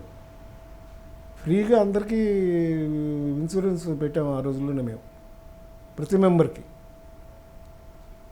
ఫస్ట్ ఓపెనింగ్ రోజున, అసోసియేషన్ స్టార్ట్ చేసిన రోజున దాసనారాయణరావు ఒక మాట అన్నారు, ఏమైనా సినిమా ఆర్టిస్టులకు అసోసియేషన్తో పని ఏం లేదయ్యా, నిజానికి ఎవరికాడ అందరూ సంపాదించుకుంటారు, అందరూ బతికేస్తారు, అవసరం లేదు. అసోసియేషన్ అనేది ఏంటంటే కార్మికుడికి, మీరు కళాకారులు, మీకెందుకు కళాకారులకు ఎందుకు అసోసియేషను? మీ దగ్గర డబ్బులు లేవన్నాయి కదా, ఒక్క పని చేయండి, మీరు చేయదలుచుకుంది పేద కళాకారులకి సహాయం చేయడం. దానికి ఒక్కటి చెప్తా, 100 రూపాయలు సంపాదిస్తే ₹1 అసోసియేషన్కి ఇవ్వండి. ఫ్రమ్ మీ సంపాదన నుంచి ₹1, 100కు ₹1 ఇవ్వండి చాలు. అది ఎంత ఫండ్ అవుతుందో మీకే తెలుస్తుంది, ఎంత బాగా మీరు అందరికి హెల్ప్ చేయొచ్చో మీకే తెలుస్తుందని సలహా ఇచ్చాడు సార్ ఆయన. ఫస్ట్ టైం డబ్బులు కూడా ఇచ్చాడు ఆయన. ఆ సంవత్సరం ఫైనాన్షియల్ ఇయర్ రావగానే చిరంజీవి గారు ₹75,000 చెక్ పంపించారు ఫండ్కి. ఓకే. మెంబర్షిప్ కాదు, మెంబర్షిప్ అప్పుడే 5-10,000 అంతే. పేద కళాకారుల సహాయం చేయడం కోసం 75,000 పంపాడు. చాలామంది పంపించారు. రాజశేఖర్ గారు కూడా పాపం అంతా ఒకసారి కట్టలేరని నెలకు 5,000 పంపించేవాడు ఆయన. అక్కినేని నాగేశ్వరరావు గారు పంపించారు, ఆయన అకౌంట్స్ ప్రకారం ఎంత వస్తుందో అంత వైట్ అమౌంట్ చెక్కులు పంపించారు. అలా చాలా కొంతమంది చేశారు, చాలామంది చేయలేదు. ఇప్పుడు అసలు ఆ స్పిరిట్ ఉందా? చెప్పేదండి, చాలామంది చేయలే. మళ్ళీ సెకండ్ ఇయర్ మళ్ళీ చిరంజీవి గారు పంపించారు ఇంకో 75,000. సంవత్సరానికి 75,000 అంటే ఈ 25 ఏళ్ళు ఎంత అయ్యండి సార్? ఏమండి పంపించారు. మళ్ళీ ఇంకొక అట్లా కొంతమంది ఏదో అసోసియేషన్ వాళ్ళు అడుగుతుంటే వాళ్ళ పర్సనల్గా అడుగుతున్నట్టుగా ఫీల్ అయిపోయి ₹1 కూడా, పేర్లు అనవసరం, ₹1 కూడా పంపని కోటీశ్వర్లు ఉన్నారు. బోల్డంతమంది హీరోయిన్లు, హీరోలు, క్యారెక్టర్ ఆర్టిస్టులు పక్క స్టేట్లకి తీసుకెళ్ళిపోతున్నారు డబ్బు, మన డబ్బు అది. ఒక్కొక్క విలన్ ఎంత ఛార్జ్ చేస్తున్నాడు సార్? వాళ్ళు రావడాలు, హోటళ్ళు, ఇక్కడ తింటాలు, భోజనాలు, ఫ్లైట్లు, వాళ్ళ విలాసాలు, ఇవన్నీ కాకుండా వచ్చిన డబ్బంతా ఆ స్టేట్కి తీసుకెళ్ళిపోతున్నారు. అక్కడ కడుతున్నారు వాళ్ళు ఇన్కమ్ ట్యాక్స్, మనకు కట్టట్లా. అది అన్యాయం కదా సార్? రాలేదు సార్ డబ్బు. మాలో ఎప్పుడైనా ఈ యాంగిల్లో, మీరు చెప్పిన యాంగిల్లో ఇక్కడ చాలామంది మొత్తుకుని 10 ఇయర్స్ తర్వాత మేము ఇక నుంచి నేను చెయ్యను, నేను బయటకు వచ్చేసాను, ఇక నుంచి నేను చేయలేనండి, సారీ. జరగాల్సిన వెల్ఫేర్ జరిగినప్పుడు మనుషులు మారుతున్నారు. అక్కడి నుంచి ఇక ఎలక్షన్స్ అనేవి వచ్చాయి. అంతకుముందు ఎలక్షన్స్ లేవు సార్. ఎలక్షన్స్ అన్నాక ఆటోమేటిక్గా 2 వర్గాలు, వర్గపోరు, అవన్నీ సహజం, అవన్నీ వచ్చేస్తాయి. అవన్నీ వచ్చాయి. ఇది వచ్చిన తర్వాత కూడా మురళీమోహన్ గారు వాళ్ళు ఉండగానే గుమ్మడి గారు అంతకుముందు మాకు చీఫ్ ఎలక్షన్ ఆఫీసర్గా ఉండేవారు. ఆ పెద్ద ఆయన వెళ్ళిపోయిన తర్వాత మురళీమోహన్ గారు వెళ్ళి నారాయణరావు అయితే అందరికీ నిష్పక్షపాతంగా మాట్లాడతాడని చెప్పి నన్ను ఆ పొజిషన్లో కూర్చోబెట్టారు. అక్కడి నుంచి ఇప్పటి వరకు కూడా ఎలక్షన్ ఆఫీసర్గా ప్రతిసారి నేనే ఉంటున్నా. ఎక్కడికి గొడవలు రాకుండా అందరినీ సర్ది చెప్పుకుంటూ చేసుకుంటూ వస్తున్నా. అయినా కొత్తగా పుట్టుకొస్తూనే ఉన్నాయి. ఈసారి ఎలక్షన్స్ చాలా విచిత్రంగా, అంటే 3 నెలల ముందు నుంచే హడావుడి మొదలైంది. అసలు ఏమీ లేకుండా లోకల్ నాన్ లోకల్ రాద్ధాంతో మొదలైంది. అవినీతి, దుర్వినియోగం, నిధులు అంటే దీనికి రకరకాల అంటే మధ్యలో స్టేటే విడిపోయింది కదా అంటే అంత కలిసి ఉన్న అన్నేళ్ళు కలిసి ఉన్న తెలుగువారి దేశమే విడిపోయింది, 2 ముక్కలైంది. ఇంకా 3 ముక్కలు అవ్వచ్చు, 4 ముక్కలు అవ్వచ్చు. అది సహజం. టైం వచ్చిన కొద్దీ ఇలాంటివి వస్తూనే ఉంటాయి, విడిపోతూనే ఉంటాయి. మరి తమిళనాడు నుంచి మనం ఇక్కడ రాలేదండి. ఉమ్మడి చెన్నై రాష్ట్రం నుంచి, మద్రాసు రాష్ట్రం నుంచి అది ఇవాళ తమిళనాడు అయిపోలా. అంతకుముందు ఉమ్మడి సౌత్ ఇండియాలో ఉమ్మడి రాజ్యం అది. ఇప్పటికీ మన తెలుగు వాళ్ళు 300 మంది ఉన్నారు. కానీ ఈ గందరగోళాలు, మాలో జరిగేటువంటి గందరగోళాలు మాలో ఎందుకు కనపడతాయి అంటేనండి, చెప్తారండి. కొన్ని చిన్నవి కూడా ఉన్నాయి. అదే మరీ చిన్న వాటికి కూడా ఊరికి అలర చేస్తున్నారు. చిన్నవి మావి పబ్లిక్ జీవితాలు సార్, అందరికీ కనిపించే అద్దాలు. రిఫ్లెక్షన్ చూసి ప్రతి వాళ్ళకి ఇంట్రెస్ట్ దీని మీద, ఏం జరుగుతుంది ఎందుకు సార్ ఆ చిన్న 1000 మంది ఉండే దీనికి ఇది ఏమైనా ప్రజా సమస్య? వాళ్ళ ప్రాబ్లమ్స్ ఏమన్నా సార్. ఇప్పుడు మొన్న ఇది కరోనా వచ్చింది, పనులు లేవు. ఆ టైంలో ఆదుకుంటే 10 మంది కలిసి వస్తే బాగుండేది. కానీ చిరంజీవి నిలబడి చేశాడు కదా, మనం అలా కొంతమంది చేశారు కదా. అది స్పిరిట్ ఉండాలి. కానీ ఏదో ఎలక్షన్స్ వస్తున్నాయి, మనం ఏదో పూసుకుందాం రాసుకుందాం అంటే ఆ 10 రోజులు ఉంటుంది, తర్వాత మళ్ళీ స్పిరిట్ ఉండదు. అట్లాగే జరుగుతుంది ప్రతిసారి. చిరంజీవి గారి పుట్టినరోజు ప్రతి ఎలక్షన్లోనూ ప్రతి ప్రెసిడెంట్ చెప్తున్నాడు బిల్డింగ్ కడతారు. ఒక తమాషా ఇది చెప్తా, గుడి జంగాలని ఉండేవారట పూర్వకాలంలో. అలాట ప్రతిసారి చెట్టు కింద కూర్చుని అమ్మవారి విగ్రహం ఉండేదట. ఏమైనా సరే మనం అమ్మగారి గుడి కట్టాలి రానేవాళ్ళట. మళ్ళీ రాత్రికి వెళ్ళి పని చేసి వచ్చిన తర్వాత ఎవరికడ మంది కూడా పడుకునేవాళ్ళట. అట గుడి జంగాల వారం అయింది. ఎవరికైనా సిగ్గుచేటు కదండి ఎంత తీసుకురావడం, ఈ పరిస్థితి తెచ్చుకోవడం. పరిశ్రమకి చెడ్డ పేరు వస్తుంది, ముఖ్యంగా కళాకారులకు చెడ్డ పేరు వస్తుంది అనేటువంటి దానికి సమాధానం చెప్పడం కానీ, వాళ్ళని శాంతపరచడానికి కానీ, రాజీ మార్గం కుదర్చడానికి కానీ మీలాంటి పెద్దలు జోక్యం చేసుకోవాల్సిన అవసరం. కృష్ణరాజు గారు నిలబడి చేశారు, చిరంజీవి గారు చేస్తున్నారు, వాళ్ళ ప్రయత్నాలు అందరూ చేస్తున్నారు. ఇప్పుడు మాది ఎవరు వినే పొజిషన్లో లేరు కదా. ఇప్పుడు ఆల్మోస్ట్ అంటే నేను అప్పుడు అడపా సినిమాలు చేస్తున్నా కూడా ఎక్కువగా సినీ ఫీల్డ్తో నేను మూవ్ అవ్వట్లేదు. ఎందుకంటే టీవీ రంగానికి వచ్చేసాను, టీవీ రంగం అయిపోయింది. ఇలాగ అప్పుడప్పుడు సినిమాలు చేస్తున్నాం కానీ ఏదో గెస్ట్ అపీరెన్స్కి వెళ్ళి చేయడం కానీ, రోజు స్టూడియోకి వెళ్ళి కలవటం, మాట్లాడటం, ఇవన్నీ నేను కూడా ఇంటర్వ్యూ అవ్వట్లేదు పెద్దగా. మరి ఇలాంటి అసలు అవ్వదు. ఎందుకంటే నేను మొదటి నుంచి ఐ వాజ్ నాన్ కాంట్రవర్షియల్. ఎందుకంటే మాకు సినీ పరిశ్రమలో అన్ని వర్గాలు మాకు బాగా క్లోజ్.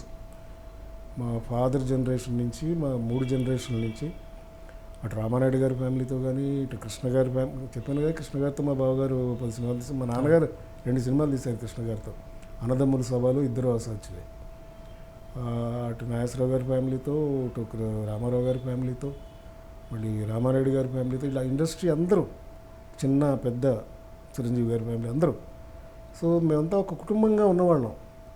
ఈ రోజున ఈ చీలికలు అది కొంచెం మాకు సహించవు, జీర్ణం కూడా కాదు. చిరంజీవి గారి పుట్టినరోజు సందర్భంగా మీరు చిరంజీవి గారి కానీ చిరంజీవి గారి అభిమానులకు కానీ మీరు ఇచ్చే మెసేజ్ ఏంటి? చిరంజీవి అభిమానులకి ఒకళ్ళు మెసేజ్ ఇవ్వాల్సిన అవసరం లేదు. వాళ్ళు ప్రాణం పెడతారు చిరంజీవి కోసం. సో అలాగే ఆ కుటుంబంలోని పిల్లలందరికీ కూడా మీ ఆశీర్వచనం అలాగే ఉండాలని, ఆ కుటుంబం సలక్షణంగా మంచి పనులు కూడా చేస్తూ, చిరంజీవి గారితో ఇన్స్పైర్ అవ్వాల్సినవి చాలా ఉన్నాయి. ఆయన చేసే మంచి పనులు, ఆయన చూపిస్తున్న మంచి ప్రవర్తన, ఆయన చూపిస్తున్న ఒక ధైర్యం, ఆయన మీకు ఇచ్చిన ధైర్యం, ఈ ధైర్యాన్ని నిలబెట్టుకొని మీరు ముందుకు నడవాలి. ఇక నా మిత్రుడికి చిరకాలం ఆయుర ఆరోగ్యాలు, అష్టైశ్వర్యాలు అయితే వాటికి ఇంటే ఎక్కువే ఉన్నాయి. మా లక్ష్మి ఆయన ఇంట్లో కొలువై ఉంది. సో ఆయనకి ఐశ్వర్యంతో పని లేదు. కనుక ఆయన చేసే ప్రతి మంచి పనిలోనూ మా మనస్సులు ఆయన వెనకే ఉంటాయని మనస్ఫూర్తిగా చెప్తూ happy birthday, live long, take care of yourself with peace. Thank you Narayana Rao గారు. మీరు మీ అభిప్రాయాల్ని అలానే చిరంజీవి గారితో మీకున్న అనుబంధాన్ని మాతో పంచుకున్నందుకు ధన్యవాదాలు. ఇది ఇవాళ ఫ్యాక్ట్ ఫైండింగ్. ఒకవైపు నుంచి ఒక చిరకాల మిత్రుడిగా ఉంటూనే సినిమా రంగంలో తనదైన ప్రత్యేకతను చాటుకుంటూ చిరంజీవి గారు చేసేటువంటి సేవా కార్యక్రమాల నుంచి సామాజిక చింతన వరకు తనదైన పాత్ర పోషించారు నారాయణరావు గారు. అలానే సినిమాకి సంబంధించి తెలుగు సినిమా పరిశ్రమలో ఉన్నటువంటి పెద్దల్లో ఆయన కూడా ఒకరు. పరిశ్రమలో జరుగుతున్న పరిణామాలపైన కొంత కలత చెందుతున్నప్పటికీ కూడా చిరంజీవి వంటి పెద్దలు ఈ సమస్యలను పరిష్కరించగలరు అనేటువంటి నమ్మకాన్ని వ్యక్తం చేస్తున్నారు. ఇది వాళ్ళ fact finding. Keep watching. For more updates, please subscribe 99 TV Telugu.